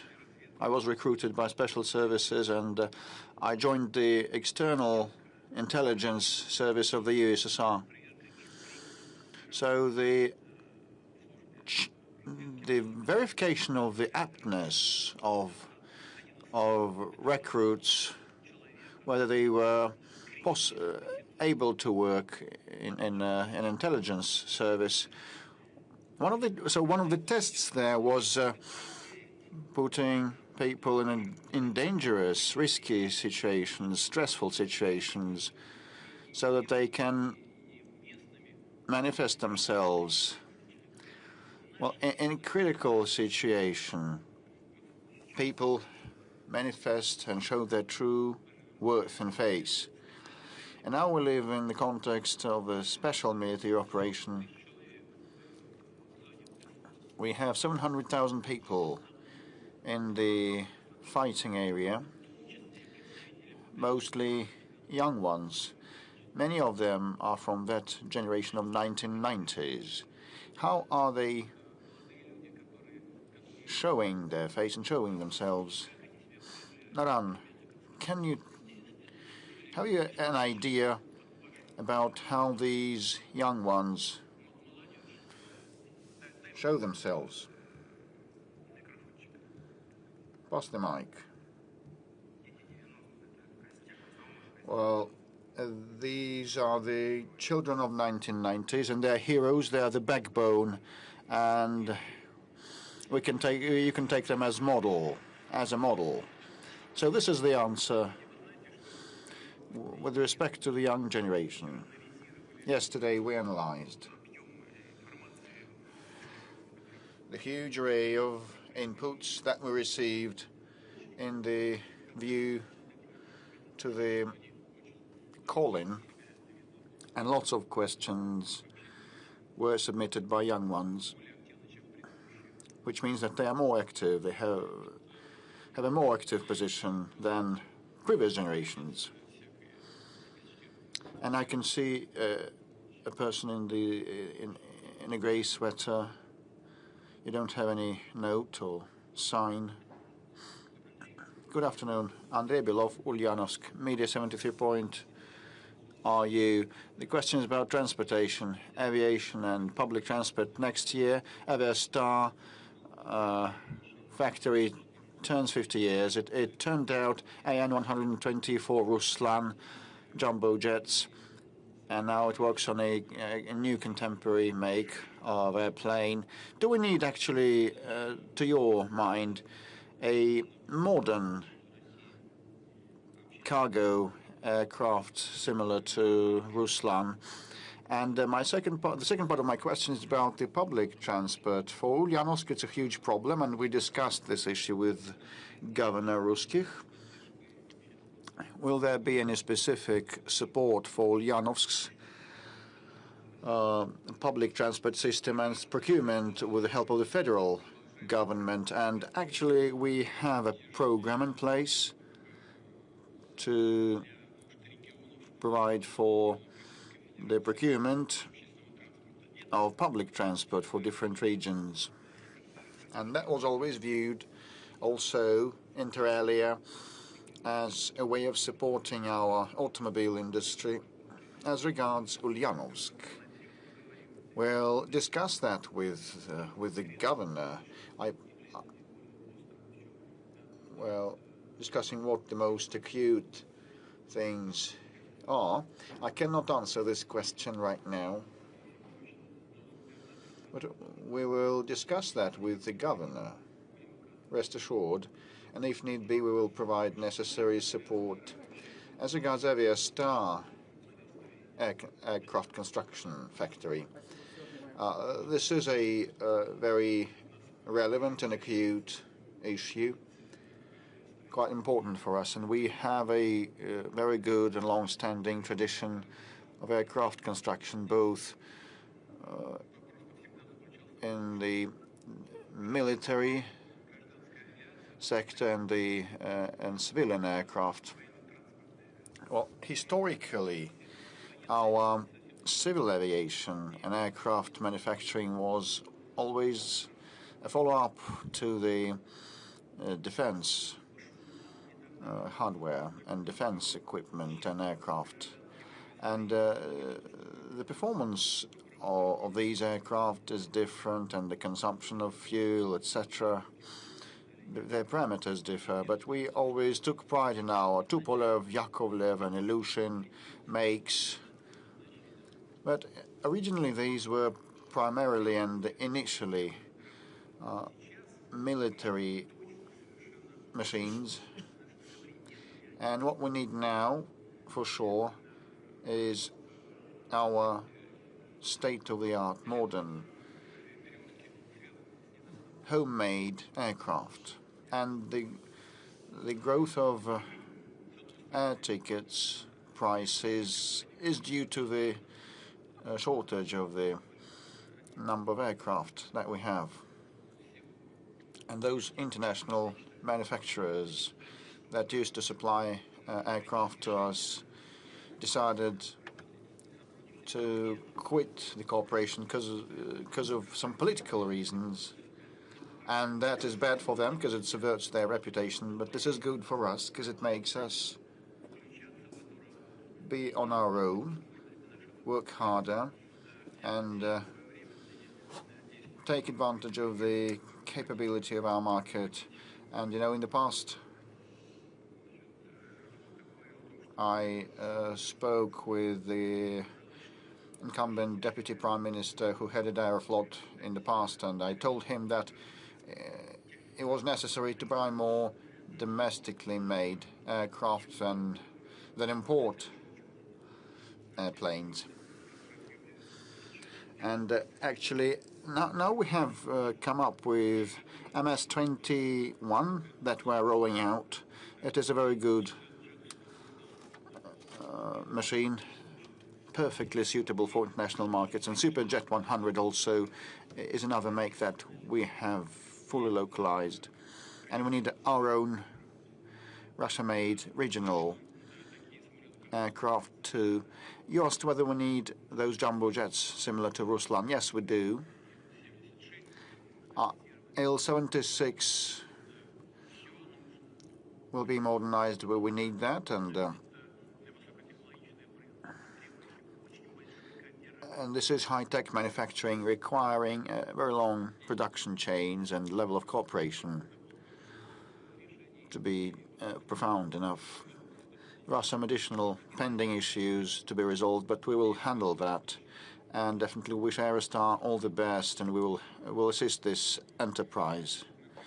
Mr. President, we are approaching the 4 hours threshold. Let's give the floor to Mr. Peskov. We are now nearing the 4 hours of live broadcast, and it's kind of record-setting time. So I suggest we should round off and wind up. There'll be just a set of quick-fire questions, just a quick-fire one. In hundreds of years, school children will study this epoch. What would you place in the time capsule for that to describe or depict our era, to stand for this era? Well, I think that all of us think about the future of their children and grandchildren and the future of our country. I also do. I know what I should be telling.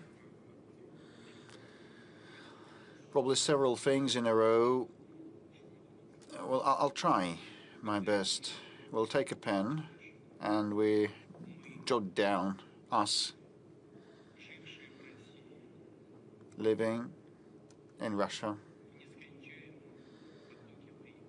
in this incessant, infinite flux of time in the 20th and the 21st century, perceived everything done by our predecessors with gratitude, by our ancestors with gratitude. We lived as everybody at all times with our routine needs, but we were not at a standstill. We made headway, we struggled, we worked, we fought, and we tried to resolve the issues that our time, our epochs, set forth ahead of us, in front of us. And we thought about our time and about future and about you. And if you're holding our message right now, That means that you also feel yourselves being part of our joint, shared, infinite flux of time, our common shared flux of time, and you are aware of the connection of times, and this is very important. Congratulations. That means that we also, as we worked and struggled, did not live our lives in vain, and we succeeded in many respects, and we wish you to be blessed with luck always and be happy. And your kids and grandchildren and grandchildren be proud of you as we are proud of our fathers, grandfathers and grandfathers. Full stop.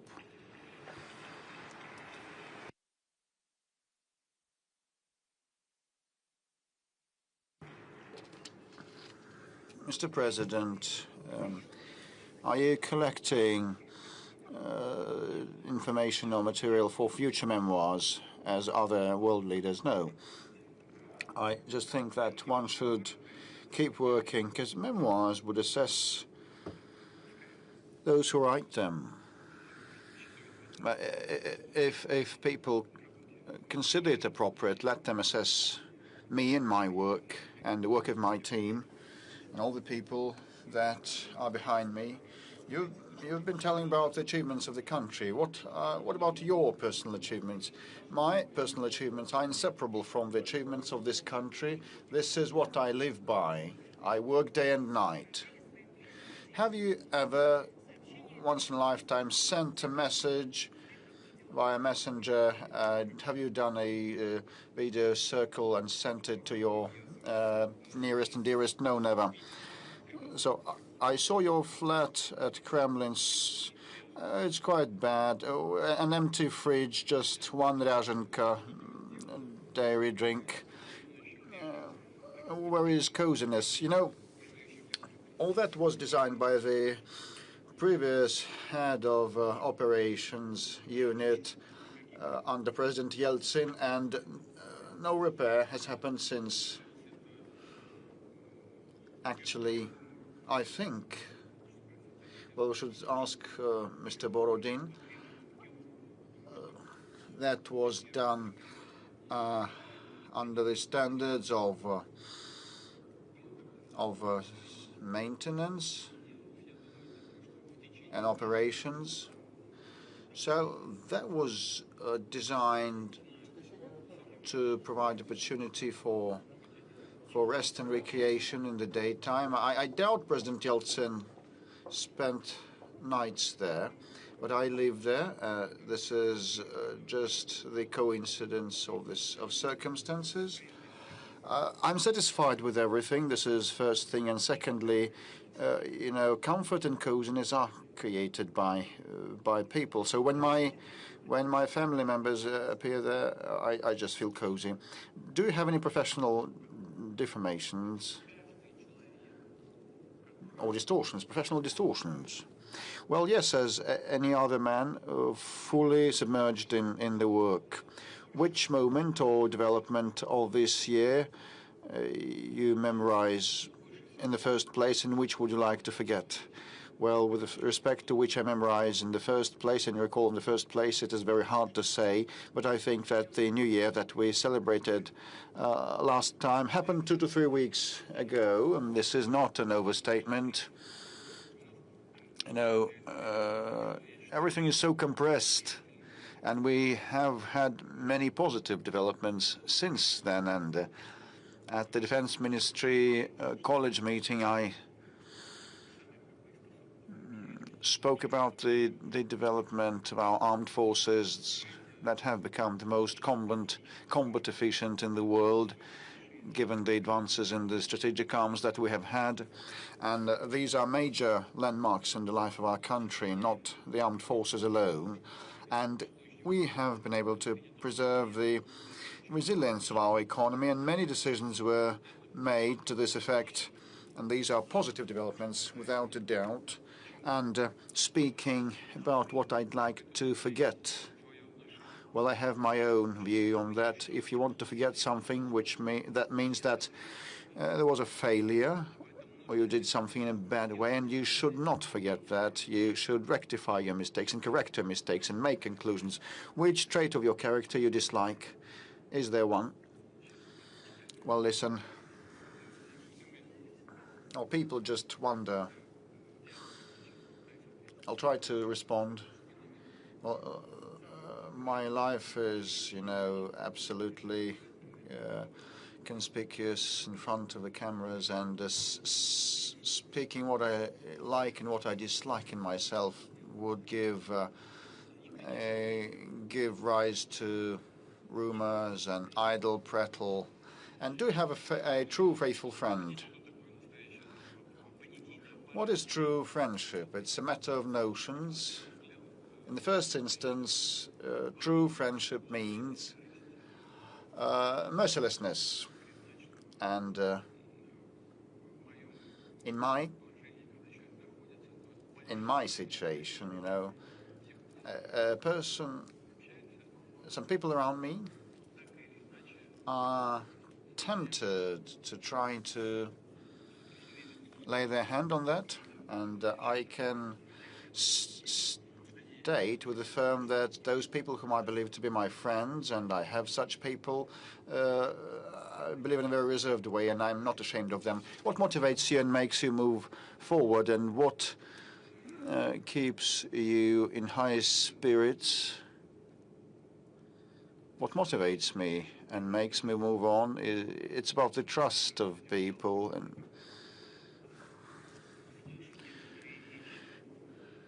when I hear some things,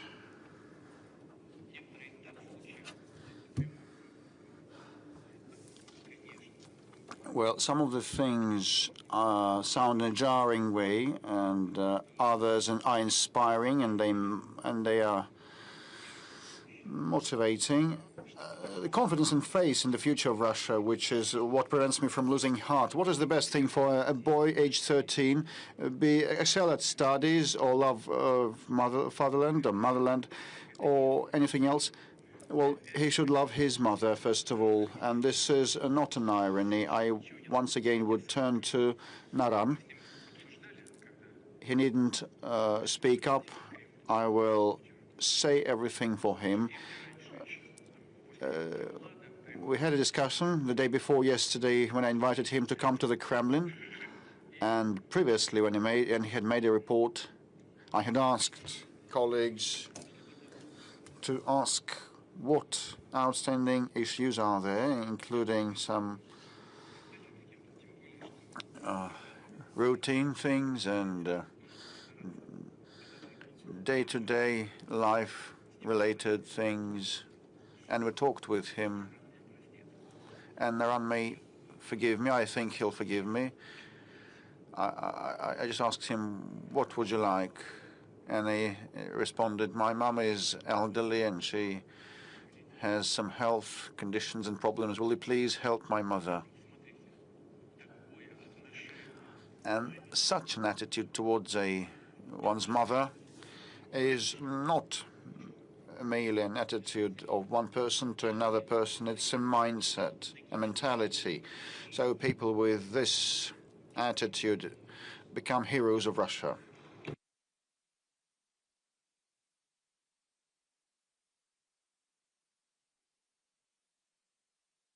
And what about love at first sight? Does such a thing exist? I think it does. Where does motherland start from? For you personally? For me personally?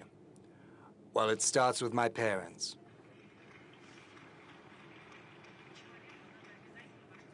Man certainly needs to believe in something. What do you believe in? And God Almighty, who is with us, and who'll never forsake Russia. The number of messages has exceeded 3 million, which is unprecedented. So the last question, what will Russia look like in 200 years? Will it exist even? Well, 200 years. well, I don't know how it happened, but you've asked me to project a message hundreds of years into the future, which is very hard to forecast because given the growing technological component, given the increased influence of AI, given our accomplishments in genetics and biotechnologies, it's impossible to forecast how human consciousness is going to evolve, whether borders will be there in future, hundreds of years hence. So it's kind of a message from us to our descendants. Well, I try to do that based on how things stand right now, but as for what is going to happen in 200, 200 years ago, well, 200 years, that's not that long because the Bolshoi Theater is celebrating its 250th anniversary. So for Russia, 200 years is not that big of a time stretch. I'm hopeful that the country will be highly educated. And this high level of education of our citizens is going to serve as a foundation for high technological development. With the help of these technologies, the country will be capable to address all the tasks in front of us, be that in economy, in healthcare, social policies.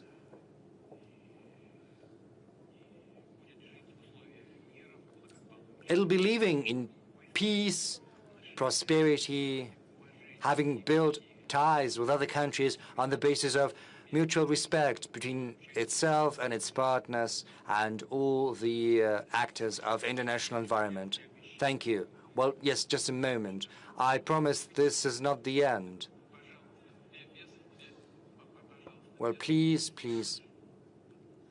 No noise, please. Let's go sector by sector. Ichu, what's that? What's that about? Mr. President, my name is Anna Rigin. I'm from Yakutia. Ichu is translated from Yakutian as it's cold. We know that Yakutia is a cold place, but we have very warm hearts, and you know that better than anyone. So my question to you is as follows, Mr. President. I'm terribly nervous. I've been waiting for this chance to ask my question.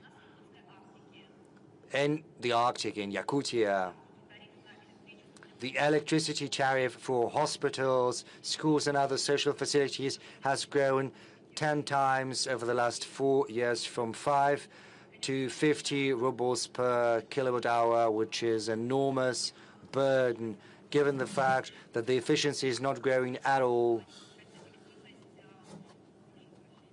I'm terribly... No. Take it easy.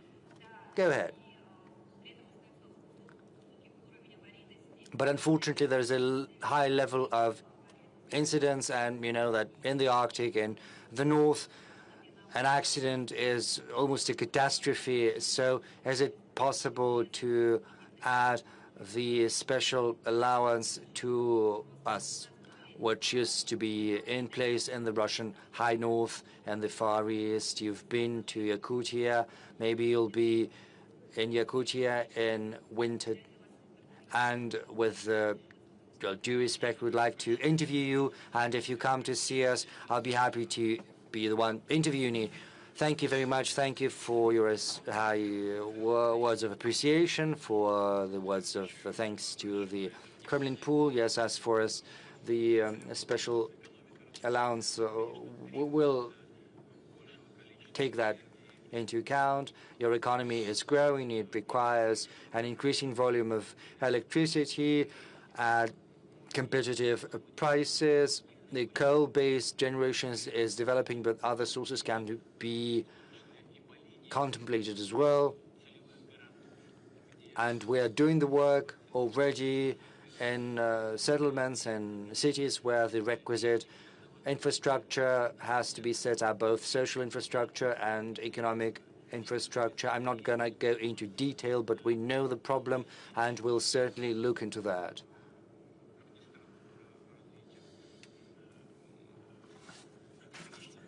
will work on green sources of energy without forgetting, however,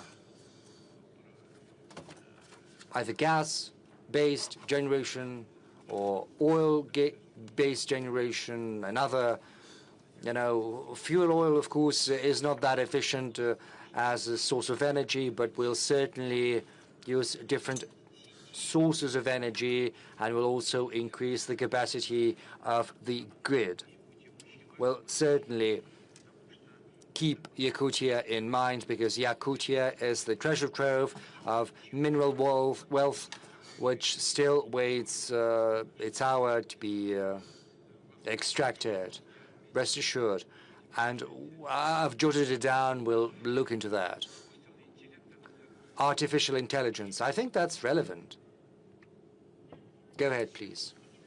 Good afternoon, Mr. President.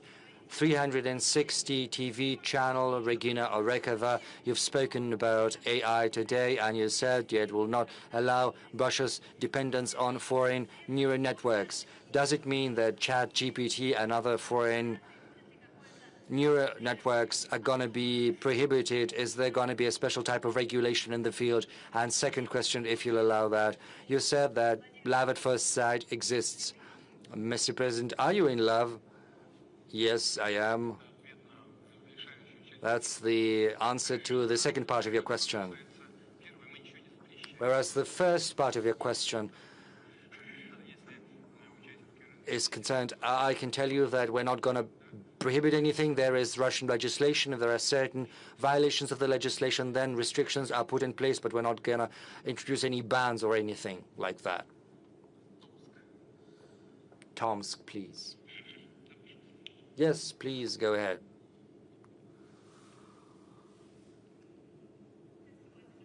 Mr. President, good afternoon. Tomsk, Vremya, Gulnara, Motibareva. Tomsk is Russia's youth capital. I'd like to use this time on air. Those who have not yet voted on our city, please vote, because every seventh person who lives in Tomsk is a student, so a round of applause for Tomsk, please. Tomsk is indeed a city of students. Have you voted, Mr. President, if that's no secret? For sure, will do. Well, we'll be hopeful. Well, even though we've got lots of young people, still we are lacking in blue collars, we are lacking in seamstresses, drivers, and a number of other blue-collar jobs. Mr. President, is the government doing anything to rebuild the prestige of blue-collar work? And what about AI? Maybe we don't need seamstresses or drivers because AI is going to supplant those. Well, I am offended by your question, but because I think we are working systemically on preparing highly qualified workers, and this is done in a systemic fashion. The worker profession is becoming very prestigious. It's becoming increasingly complicated and sophisticated, and that's why you can get that in vocational training. We've got also specialized education. We are going to hold competitions, will increase the quality of education. We will fuse internship with education. We'll try to engage businesses. Incidentally, they are the ones who are most interested in young professionals coming to work for them, and they've jumped on this bandwagon a long time ago, trying to attract young professionals.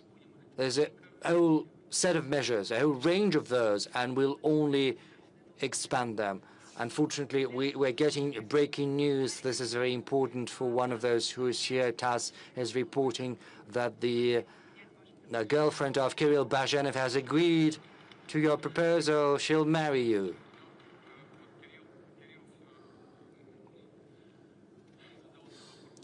Well, Kirill has been asking the question about the material component of life, well, of course, it's important. It's the right thing to do for the gentleman.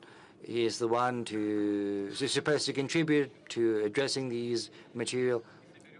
Well, you know, we'll take a hat and we'll do some collection, well, at least for your wedding. Another Ukraine. There's another question. Yes, we've covered Ukraine, but we have not yet covered another Ukraine. Good afternoon, Mr. Ukraine. Network media, another Ukraine. This is a network movement. Of course, my question is about Ukraine because it applies directly to our motherland, Russia. Trump has said that Zelensky is using war in order to avoid holding elections. And in response to that, Zelensky said he is ready to hold elections in 60 or 90 days, which is cynical lies, because Zelensky has destroyed his country. He decided to choose arbitrariness and violence over democracy. Mr. President, you said that a referendum has to be held on de jure recognition of new territories in Ukraine as per Ukrainian constitution. How can a referendum be held in a country where a gang has usurped the power, destroying democracy and everything else? Because for a referendum to be held, first constitutional order has to be re-established, the ban on 18 parties has to be lifted, a law has to be introduced on on stopping the prosecution of those who spoke against the coup d'etat, because the amnesty was adopted after 2014, which basically pardoned those who were the ones initiating the coup d'etat and even the violence they employed for their own self-interest. Electoral law has to be re-established as well, because half of Ukrainian population has fled from Zelensky. That's 18 million people, according to the estimates. Where are they supposed to vote? Sanctions have to be lifted against Ukrainian citizens, and the revocation of citizens against those who did not agree to the neo-Nazi policy pursued by the regime. Media have to resume their activity after having been banned before. What about your question? Yes, getting there. Without these measures, a referendum would only mean legitimizing the criminal regime, basically election without election. Understandably, the criminal regime of Zelensky, with the support of the West, is not going to agree to that. In March this year, you proposed a way out, interim governance in Ukraine under the aegis of the UN, Russia, the US, and European countries, which would create the necessary environment for holding democratic elections. So my question is as follows. Do you stick to that proposal you came up with on temporary governance in Ukraine, international governance? And if no environment is created for these elections, will you recognize the legitimacy of these elections? Well, this is not a question. This is more of a political statement. I'll try to be brief. As far as elections in Ukraine are concerned, as far as international temporary governance is concerned, well, yes, I did suggest that. But it was only a hypothetical. And if the will were there, on the side of the Western countries, then probably, given the corruption scandals, it could be a thing to be considered.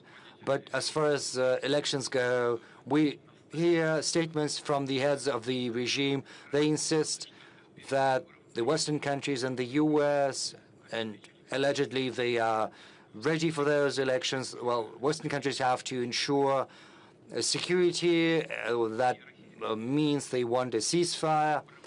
I would like to draw your attention to the following.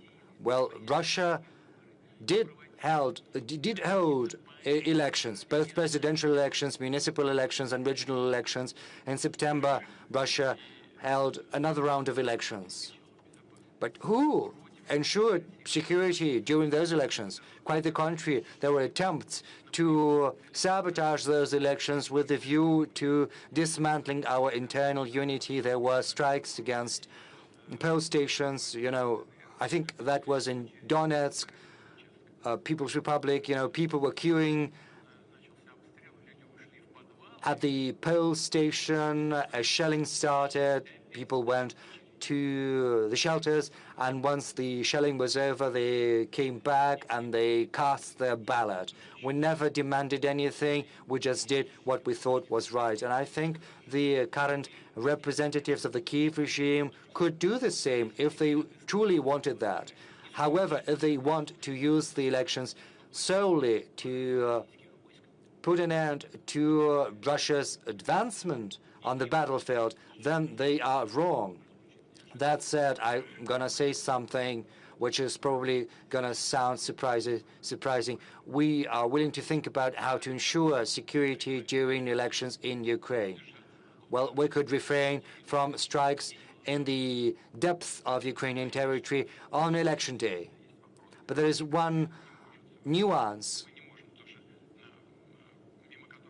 which we cannot circumvent, namely, in the territory of Russia, there are millions of Ukrainian citizens living from 5 million to 10 million, and they are entitled to vote. And if elections were to be held, we have the right to demand that those who organize these elections should provide the right to cast their ballot to those Ukrainians who are currently residing in the territory of the Russian Federation. There are other nuances that have to be studied laboriously, but this is no idle matter. I do agree that the authorities in Ukraine sooner or later have to become legitimate, and that is impossible without elections. Let's move to this sector, Siberia.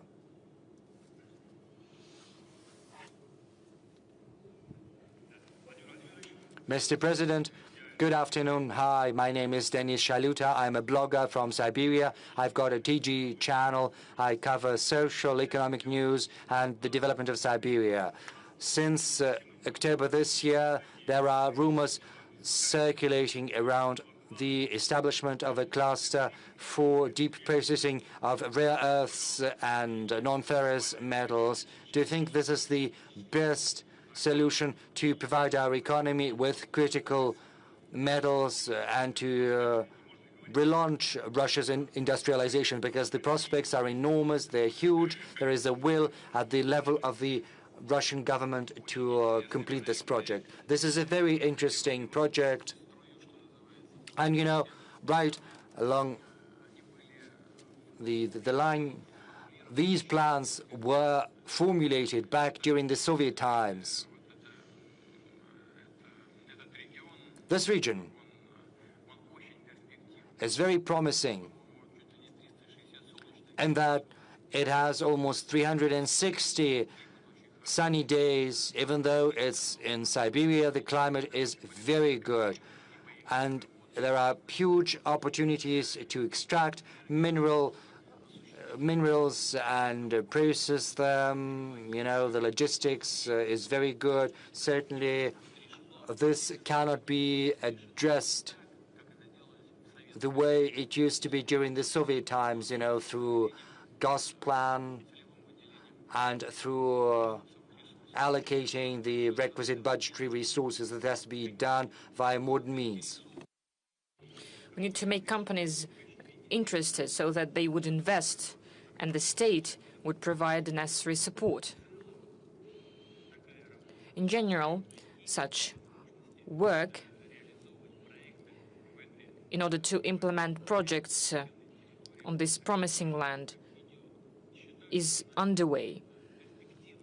I think it is very promising. We are finding investors, potential companies that could invest, and we need to support them, provide the necessary benefits and services, create logistics as well as the sources for power generation, so on and so forth. I'm not going to give the whole list because this could be a large-scale historical task. We will keep working on it without any doubt. Mail, please. Hello. Good afternoon. Thank you very much for the opportunity to ask a question. Mr. President, you have said repeatedly, you've reminded that the Russian culture is the backbone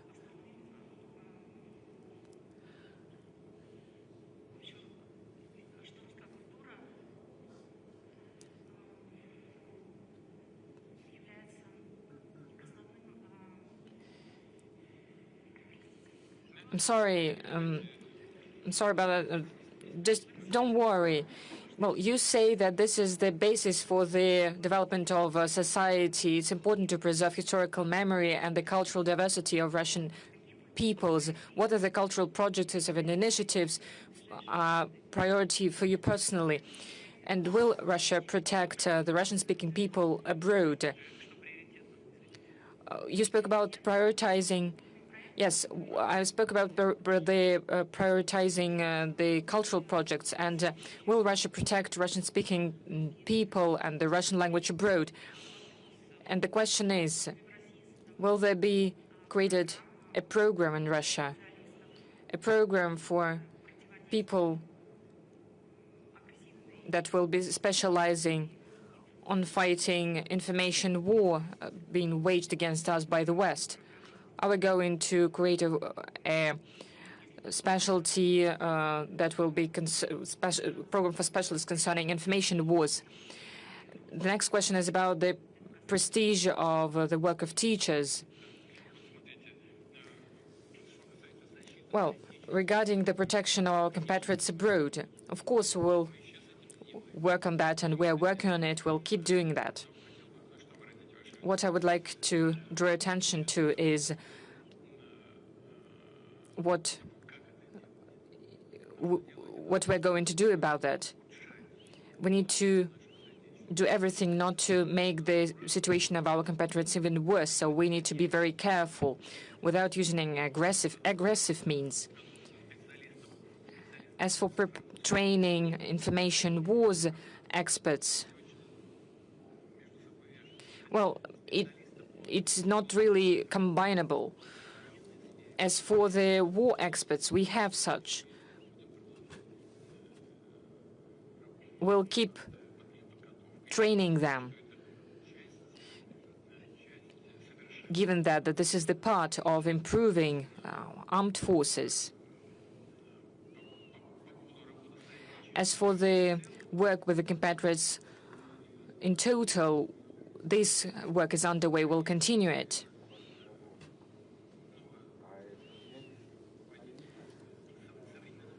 We need to introduce modern instruments so that they would be effective, so that they would be accessible for the consumers. As for the separate, meaningful cultural projects, there are many of them. I would not like to give any specific projects because it creates an unhealthy competition, meaning that we support one projects and do not support the others. But there are such projects, and we will support them. You can be sure of that.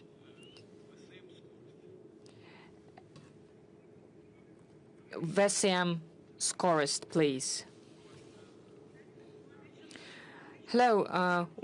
It was the poster was held by a young man because I'm really was tired. I'm from Tatarstan Republic. Well, my colleague from Kazan has already asked a question. Thank you very much for M12. It's really easy to travel from Moscow to Kazan with children, with family, but we always want something more. Well, you understand by my poster, there is a high-speed highway. Is there any chance that our children would use it? Are you speaking about the high-speed railway? Yes. Yes, we are already working on design. For instance, St. Petersburg-Moscow railway, and we're also going to implement the Moscow-Kazan project. Thank you very much for our joint work. Thank you.